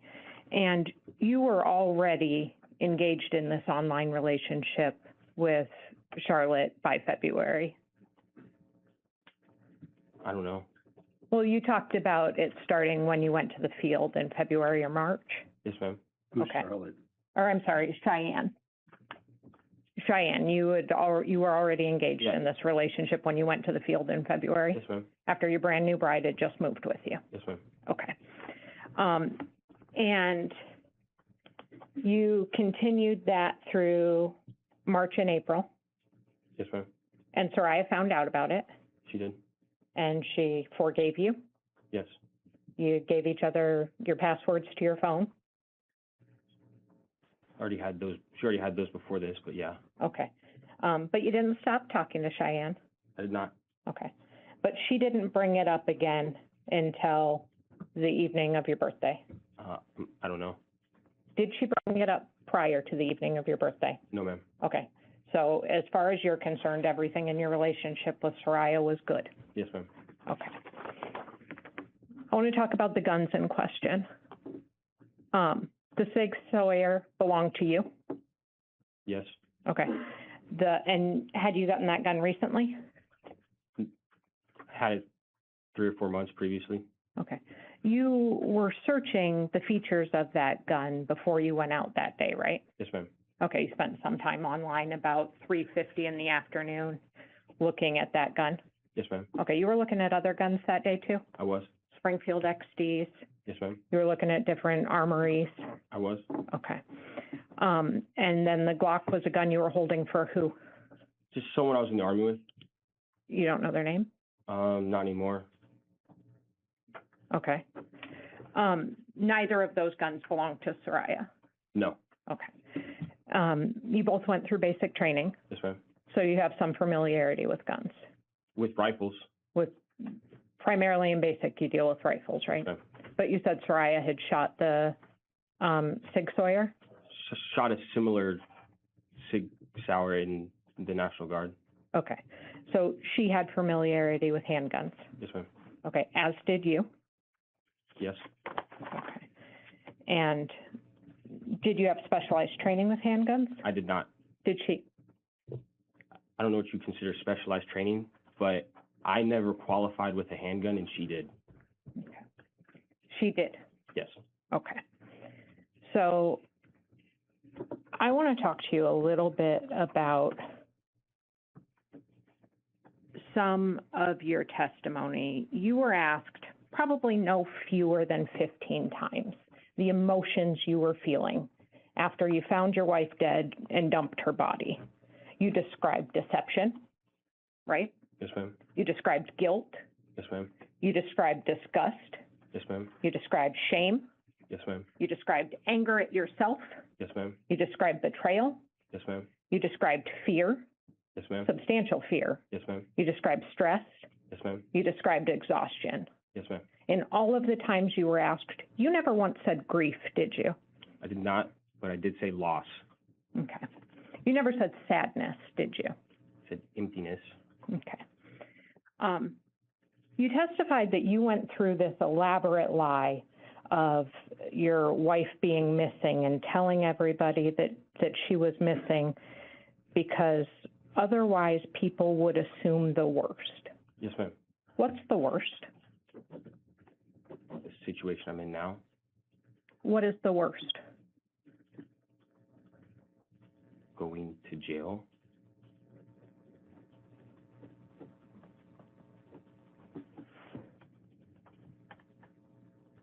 They would assume that you murdered your wife.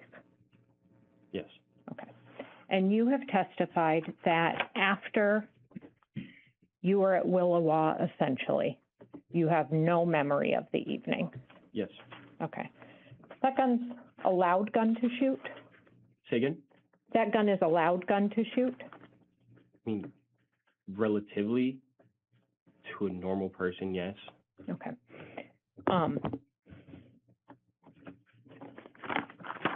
What do you mean to a normal person? To someone who didn't shoot artillery, Okay. say the sound of a 9mm is loud, but And you went to bed next to your wife?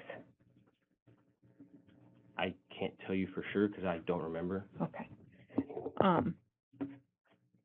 And you have no idea what happened until the next morning, Yes, ma'am. despite the neighbor more than, 80 feet away hearing that weapon? Yes, ma'am. Objection, argument is. Overruled. Okay. How do you know, sir, that she didn't confront you with those Instagram and Snapchat messages, and you didn't put the gun to her head and tell her you were going to kill her? How do you know that you didn't pull the trigger? I don't. Okay. You don't know. No, ma'am.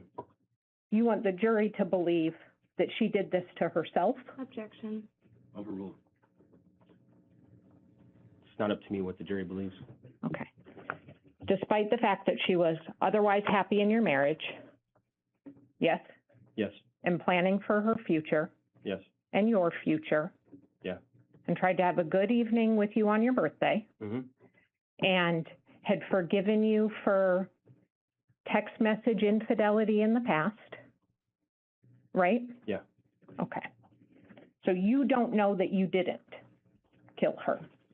So, can you restate that question? You don't know that you didn't kill her.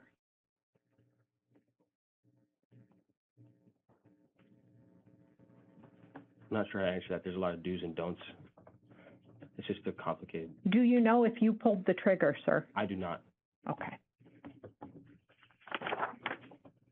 That night, Soraya wasn't drunk? I don't remember much from that night. Okay. Would you agree that up until the part you can remember, she was the least drunk of your group? Her or someone else that was with us, yeah. Who's someone else? Let's be specific. One of my friends, Zach. Okay. So her, Zach, were the most sober? Yes, ma'am. Okay. And was Soraya taking care of you? From what I've been told, yeah. Okay. Do you recall her helping you to the gas light? I do not. Do you recall her helping you into the Uber I do not. and into the house? I do not. Okay.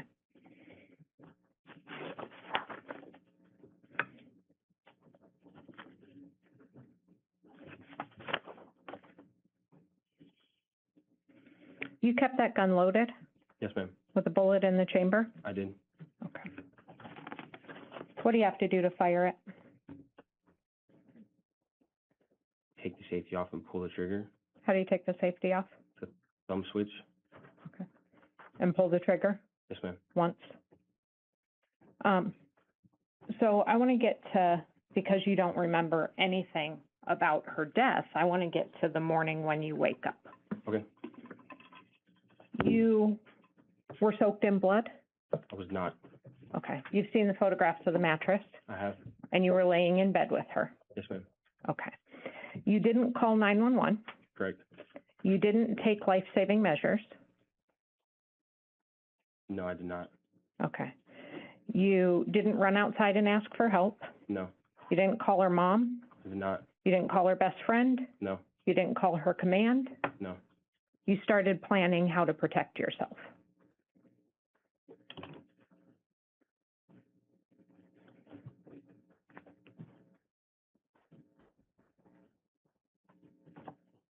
I wouldn't phrase it that way, but Okay.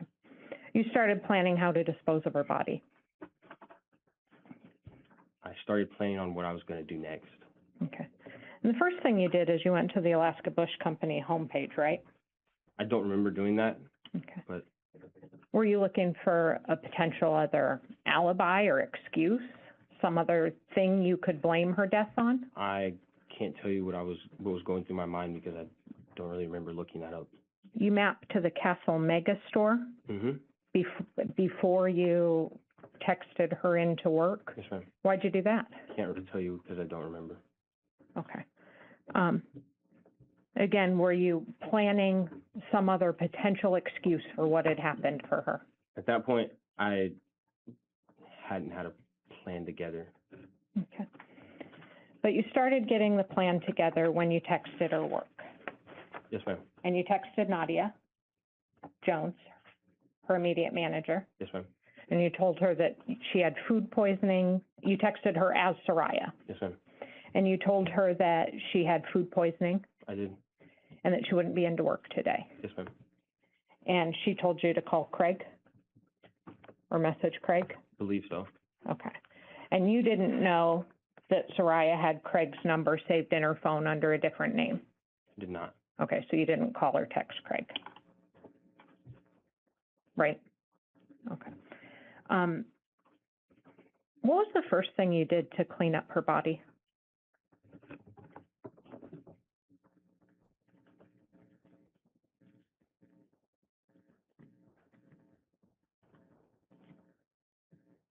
Clean the surrounding areas. Does that mean the floor? Clean the surrounding areas in the bedroom, the floor. When did you discover the gun? That would have been after I saw that my wife was dead with a gunshot wound. You didn't say on direct examination, where was it? Do you remember? I do not. Okay, so you can't even tell the jury that it was near her? Cannot. Was it in the bathroom? I don't know. Was it on the floor? I don't know. Was it on the dining room table? I don't know. You remember finding her deceased, but don't remember where you found the gun? Yes. Okay. Did you clean the gun? I don't know. Well, would you have done it right away that morning? just said I don't know. So So the first thing you did was clean the surrounding areas. That means the floor? that wasn't the first thing I did, but when I started cleaning up around the surrounding areas was the first place I cleaned. You moved her body at least twice on the bed, right? Twice, yes, ma'am. Okay. But you did the floors first. What'd you use to do the floors? A carpet cleaner. Okay. And was this before or after you went to Fred Meyer's? During, because I took multiple trips. Okay. After the first time? In between the second and third time, I believe. Okay, so after you'd been to Brown Jug? Yes, Okay.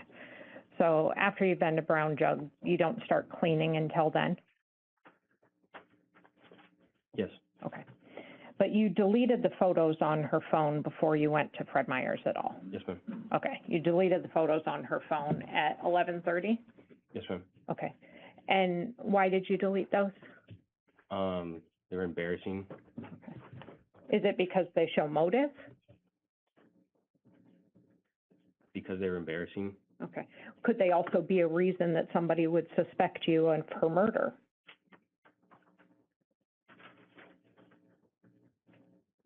I don't know. That's not what you were thinking? I was thinking these are embarrassing pictures. I wasn't thinking that. And that's the thought you had before you even started cleaning up the body? That's the thought I had after.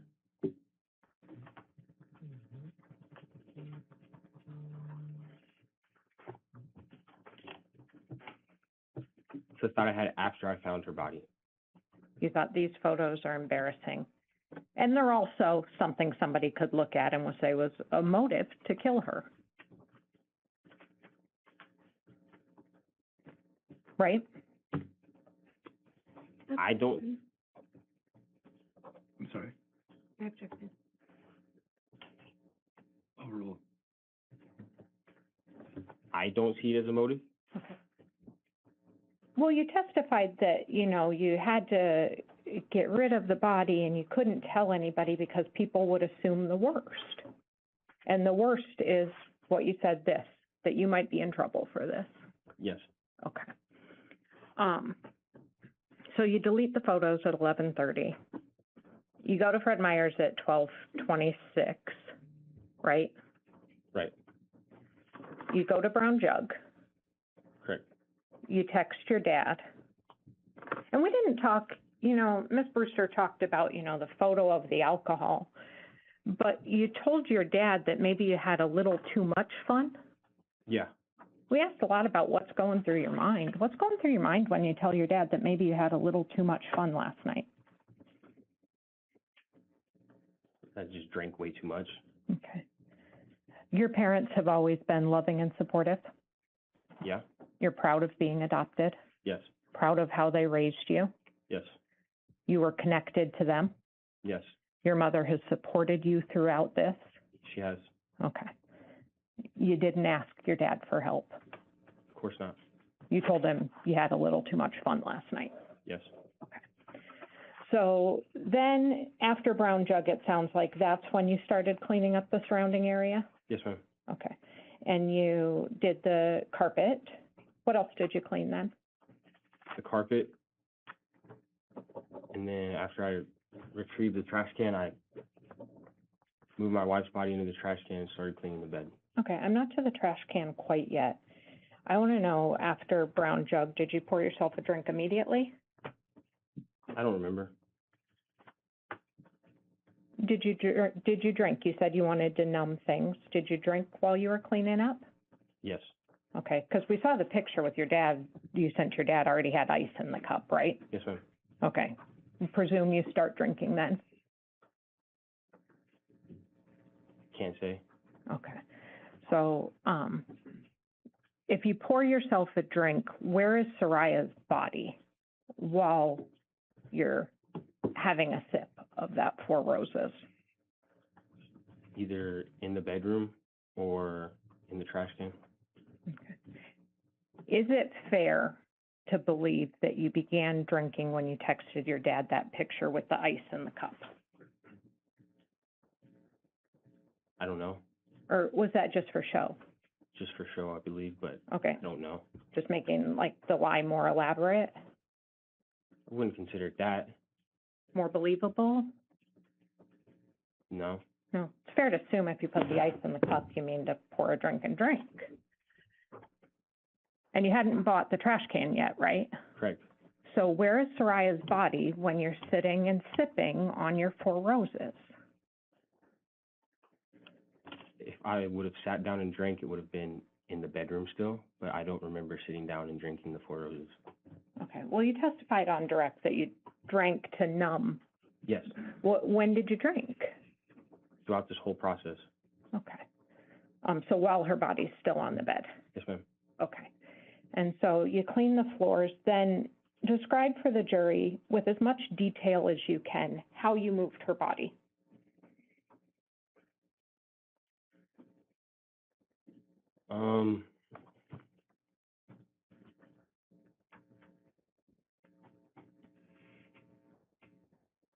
I remember I twisted her body around, and then started to manage to get her into the trash can feet first. How do you get her in feet first? Did you wheel the trash can all the way into the bedroom, or did you carry her out? Wheeled it into the bedroom, Okay. How do you get her in feet first? Where do you grab her? dragged her into the trash can.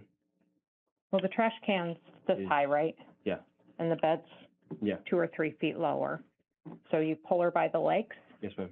Okay. And put her into the trash can. Yes, ma'am. Do you have to lift the weight of her body? Not directly, just dragging. Be specific. Do you lay the trash The trash can can was at the down? end of the bed, Okay. and I dragged her once I flipped her around, I dragged her into the trash can. Okay. Did you partially lay the trash can down to do that? Yes, Okay. And then you threw the bloody sheets and pillows on top of her? yes, ma'am. Okay. And then you go to buy a mattress topper. Yes, ma'am. Okay. So you put her body in the trash can immediately after you bought the trash can, or do you buy the mattress topper first? I wouldn't say it was immediately after I bought the trash can, but in between the purchase of the trash can and the purchase of the mattress topper. Okay, so then do you leave her in the trash can in the bedroom while you Yeah. go to buy the mattress topper? Yes, ma'am. Okay. So at 10 o'clock, you go and you buy the mattress topper. You've got no second thoughts about telling anybody at this point. Second thoughts, but I couldn't react to them. Okay. And you purchase the mattress topper. Do you go immediately home after purchasing the mattress topper? I believe so. Okay, so it's 10 p.m. And the jury can see the steps that you took that night. Fair to say you are up moving from 11 p.m. all the way till 5 a.m. Yes, ma'am. Okay. Do you put the new sheets, do you flip the mattress first, or do you take her body to the storm drain first? Flip the mattress first. Okay. So you flip the mattress, and then you take her body to the storm drain. A storm drain that you picked out earlier in the day, Yes, ma'am. that you physically went to and saw. Yes, ma'am. You knew it would be a good place to dump her. Wouldn't say good, but yes, ma'am. What time did you pick that place out? It would have been when I visited Bancroft Park. About between 1 and 2 in the afternoon? I don't remember the time exactly, but Okay. After your first trip to Fred Meyer's, yes, ma'am. before you went to Brown Jug? Yes, ma'am. You looked at Waldron Park, right? Yes, ma'am. You looked at Bancroft Park. Yes, ma'am. You also went to a barber shop, or mapped to a barber shop. Yes, ma'am. Why'd you do that? My mind was frantic and everywhere, and I just came back from the field and needed a haircut. Okay. So kind of like you were thinking about like Q-tips, you were just thinking about your personal hygiene in the middle of Yes, ma'am. taking care of this Yes, ma'am. problem? Okay. Did you get a haircut that day? I did not. Okay, but you went to the barber shop? Did I go to the barber shop? Yeah. When? When you were looking at the storm, or around the time you looked at the storm drain?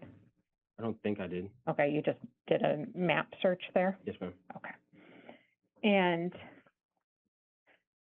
then you described how you wheeled her out.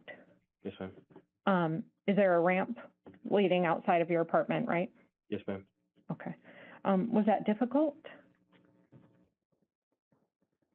It wasn't easy, Okay. Well, on the access road, it's gravel, right? right? How long did it take you? A long time.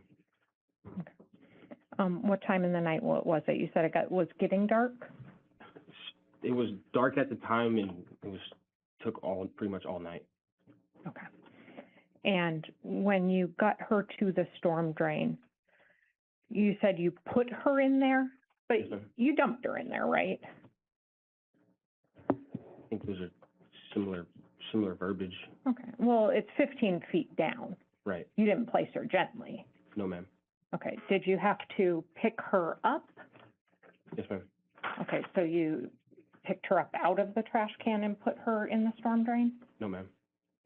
How did you do it? From what I remember, I wheeled the trash can as close to the storm drain as I possibly could, and then lifted from the bottom of the trash can to lever her into the storm drain. Okay. And she fell down there? Yes, ma'am. Okay, 15 feet at least? However far it was. Okay. And was anything left in the trash can?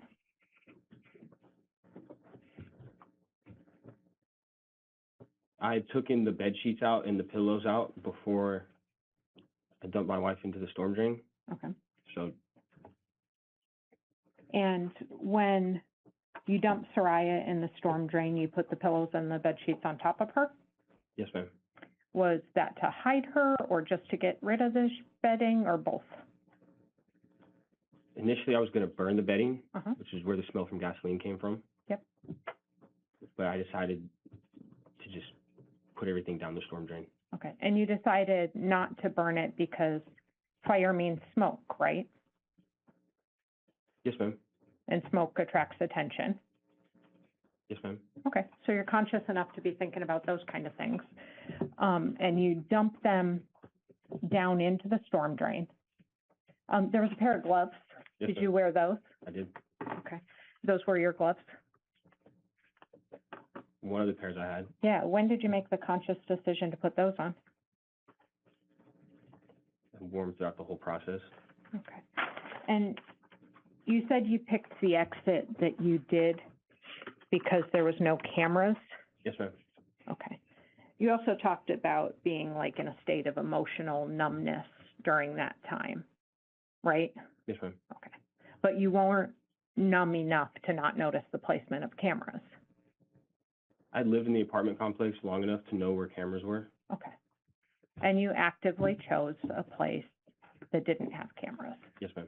Okay, that was conscious thought that's going through your head when you did this?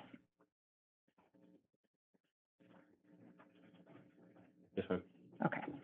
And you wore the gloves Yes, ma'am. to conceal your identity No. because you didn't want to touch it because it was disgusting? Yes. Okay. Did you get a better grip with gloves? Not necessarily.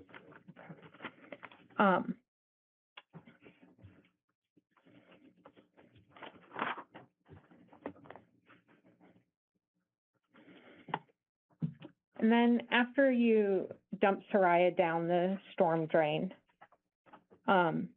you did some online shopping, right?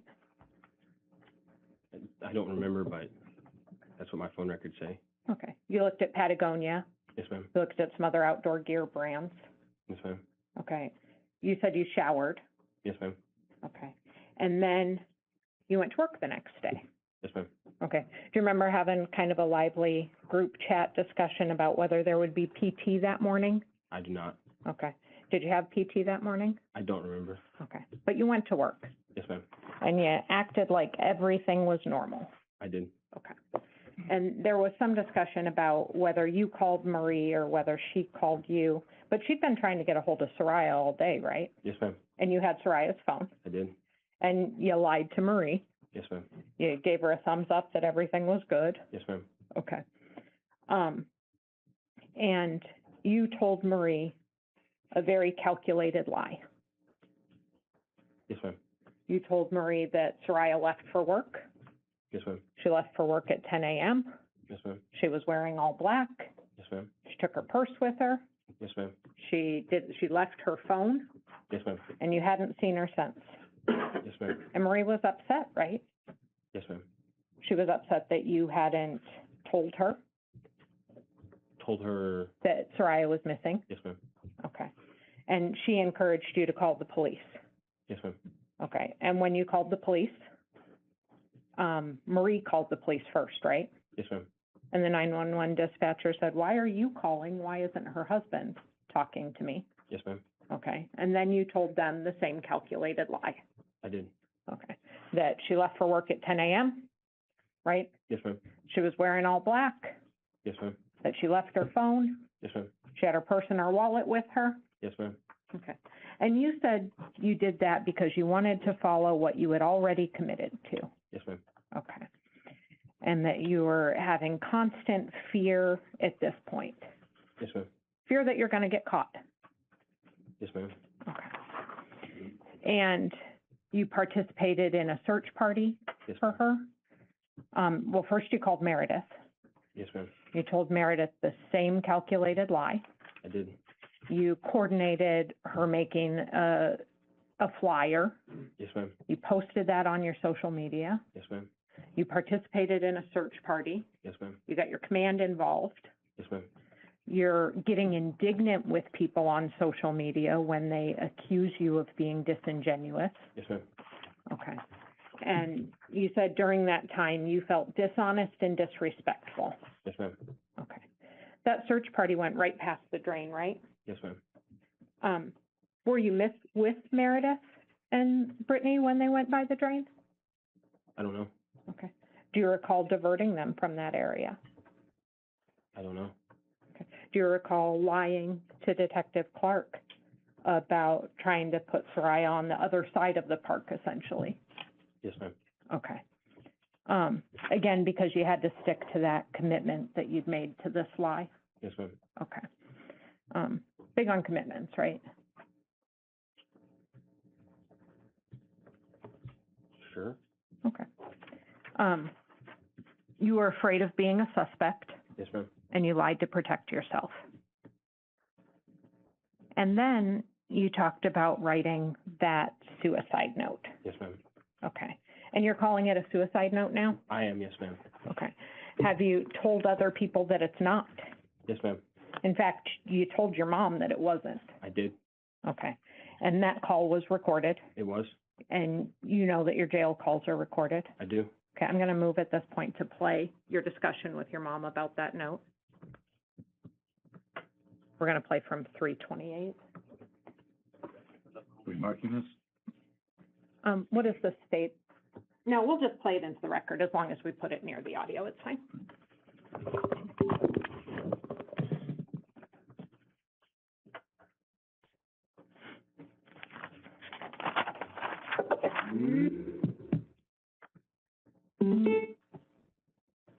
While she's setting that up, what day did you write that note? Somewhere between the 7th and the 9th. Okay. When you'd been asked to move on to the barracks or onto base, right? Yes, ma'am. Okay. And you knew that Detective Clark didn't believe you because of the cell phone? Didn't believe me for what? Didn't believe you that Soraya had gone missing? Or did you think he believed you? I don't know. I can't tell you what I thought he thought. Okay. But you knew the police were investigating, I did. and you knew they were asking you hard questions. I did. And those hard questions are things like, how did she text into work if you had her phone? Yes, ma'am. In fact, you even Googled on the 8th how to make a shortcut text from an iPhone, right? Yes, ma'am. So that you could, again, perpetuate that lie with Detective Lee and Detective Elby. Yes, ma'am. Okay. So sometime between the 7th and 8th, you wrote that note? Yes, ma'am. Okay. And you were holding the Sig Sauer while you did it? It was on my thigh. Okay. And then you tucked it into the couch cushions? Yes, ma'am. Go ahead, Em. Just went through my apartment. They found a note that said, like, if I did the best, and I just said if I end up here, to make sure someone takes care of the dogs. And when I said here, I meant jail, not dead.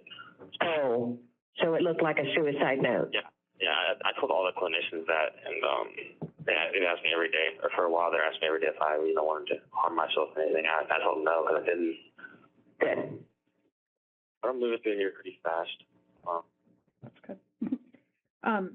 So you told the clinicians in custody that it wasn't a suicide note, Yes, ma'am. right? Because suicide protocols in jail are tough. They suck. Yeah, they keep you separate. Yeah. So out of self-interest, you said it's not a suicide note. Yes, ma'am. But here you're telling the jury that it was a suicide note. I wanted to protect the feelings of my mother. I don't think any mother wants to hear that her son's suicidal. Okay. Well, you also want to manipulate the emotions of the jury, right? Objection. Sustained. Do you want the jury to feel sorry for you? Objection. Overruled.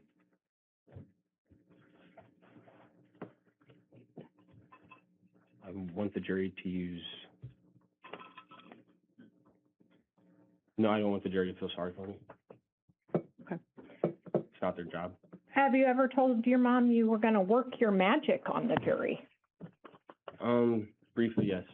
Yeah, what did you mean by that? It's just that I was going to testify. Okay. That you were going to testify and they would feel sorry for you. I didn't say that. What did you say? Based off the conversation, it said work my magic. Yeah. Which implies that I was just going to testify. Okay. I'd move to go ahead and play. And that conversation with your mom was January 15th? Do you recall? I don't remember the conversation, but I've seen the text. Okay. I'd move to play that conversation, Judge, starting at 4:04. Go ahead. Does Lars think you have a good chance if you go to trial? Nope, not really. Oh. So, Oh, okay. yeah, 20% chance. And that's if I can get on the fucking stand and tell a testimony, that's if I can get on the stand and, I don't want to say work my magic, but, Yeah, I know what you mean. you know what I mean? Make the jury, yeah, feel for you, I know. My eyes to do what I've been doing my whole life, essentially, but I don't know if I can do that with this, so, Yeah, I know, that's the biggest problem.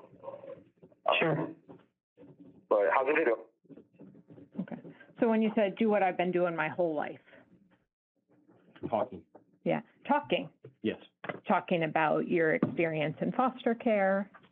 That's something I talk about a lot. Okay. Well, you said you're really proud of it. Just because I'm proud of it doesn't mean I talk Okay. about It has a lot. nothing to do with Soraya's murder, right? What has nothing to do with her murder? Your experience in foster care or your experience being adopted. Objection. Overruled. No. That experience, when you talk about talking to the jury and working your magic, you don't know as you sit here today what happened, or you want them to believe that you don't know what happened. As of then, I didn't even know if I was testifying or going to trial or not. But if you were you were gonna work your magic. I was going to tell the jury. I was gonna testify. Okay.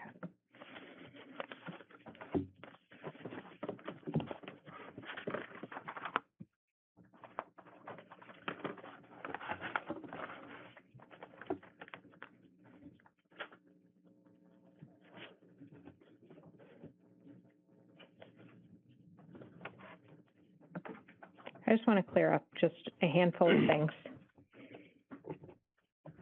You don't remember where you found the gun? No, ma'am.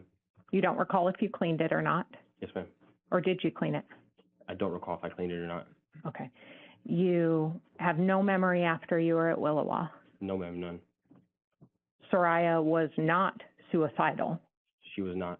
She was preparing for her future. Yes, ma'am.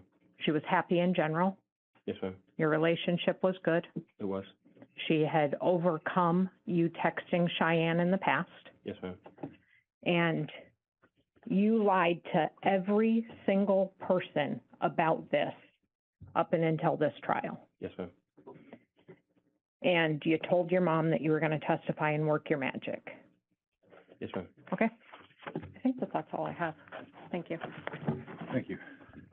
Redirect?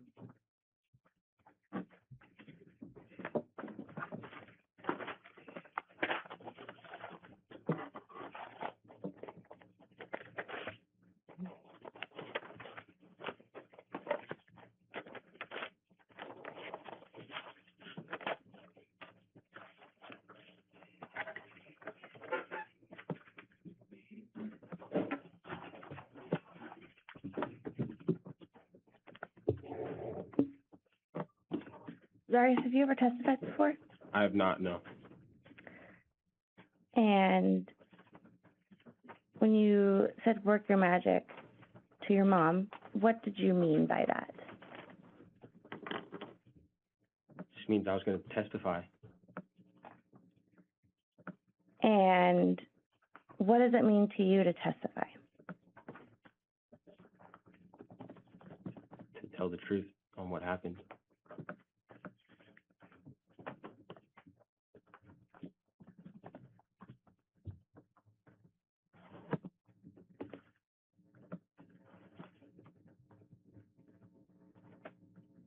Are you testifying today for the jury? No, ma'am. Who are you testifying for? Testifying for myself. And tell me about that.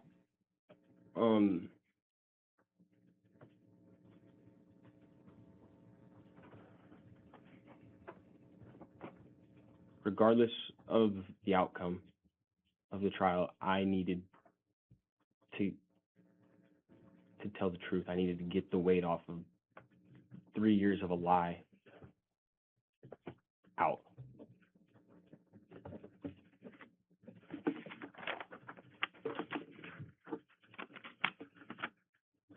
You talked with Ms. Dunlop about Soraya being qualified with a handgun. Yes, ma'am. What does being qualified mean? When you go through a range in the Army or in the National Guard, you have to shoot above a certain amount of number to be considered qualified, and there's different levels of qualifications. Okay.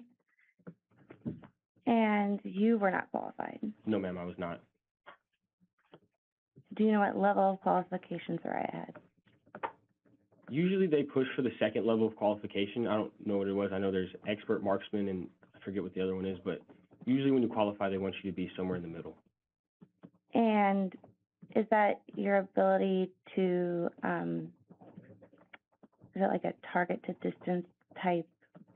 I don't know what the pistol qualification looks like, but for the rifle qualification, you go through different stances, reloads, and different distances. Okay. You talked a little bit about the 6-hour that was in your apartment. Did you buy that Yes, gun? Did Soraya ever use it? Yes, ma'am. And where did you normally keep it? Right next to the bed. Was it next to it, under it, above it? Slightly under. Did you, as a matter of habit, keep the safety on? If I was in the house, the safety was off, but if we were out hiking, the safety would have been on. Why did you keep the safety off in the house? Just because I've heard stories of people getting their doors kicked in or getting robbed, and they go to shoot the person that's robbing them, and they forget to take their safety off in the fear, and it goes the wrong way.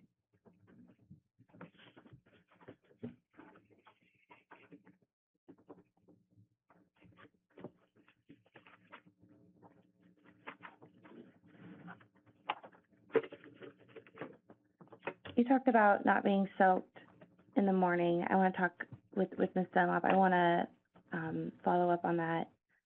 When you woke up, what were you wearing? Just a pair of boxers. Where were your pants? They were in the little entry hallway that goes from our bedroom to the bathroom. Was there anything on your pants? Yes, ma'am. What was on your pants? Urine. And was there anything on your boxers? They were dark colored, but they felt wet. And do you recall you ever had any blood on you? Not directly on me, no. When you were cleaning, did you get blood on you? No, ma'am. Okay. You talked about with Ms. Dunlop not asking for help. Yes, ma'am. Why didn't you ask for help? I felt like there was no one that could help me.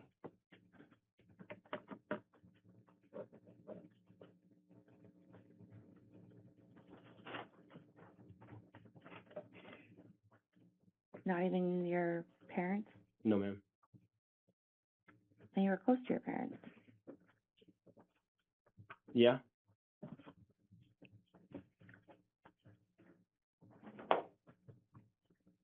Zarrius, have you ever not asked your parents for help before? Yes. Tell me about that.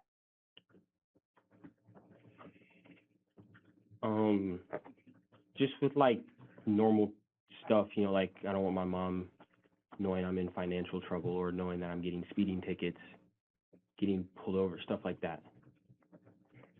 Zarrius, have you ever been in a car accident? Yes, Can I ma'am. object to be on the scope? It's Sustained. no your approach. Yes.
Zarrius, I want to talk to you about when you cleaned the bed.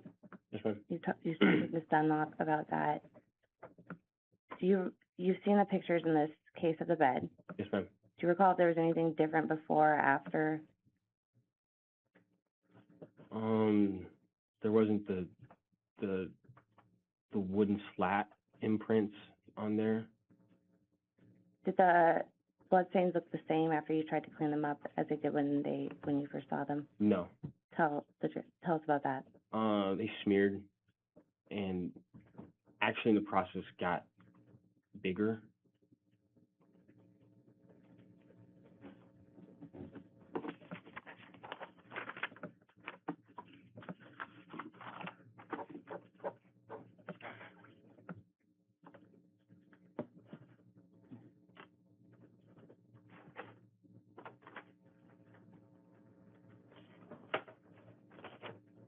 We heard you tell your mom the note that you wrote was not a suicide note. Yes, ma'am. Is that true, what you told your mom? Is not. Why would you lie to your mom? Protect her feelings.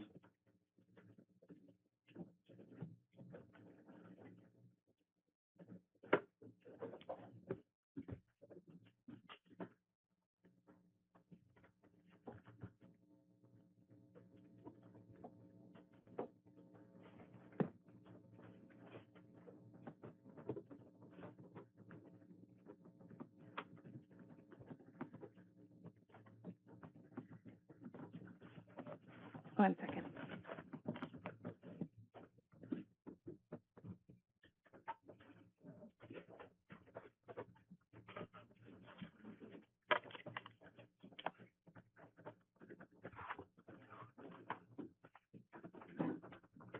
Thank you, sir. I have no further questions. All right, thank you. You can return to-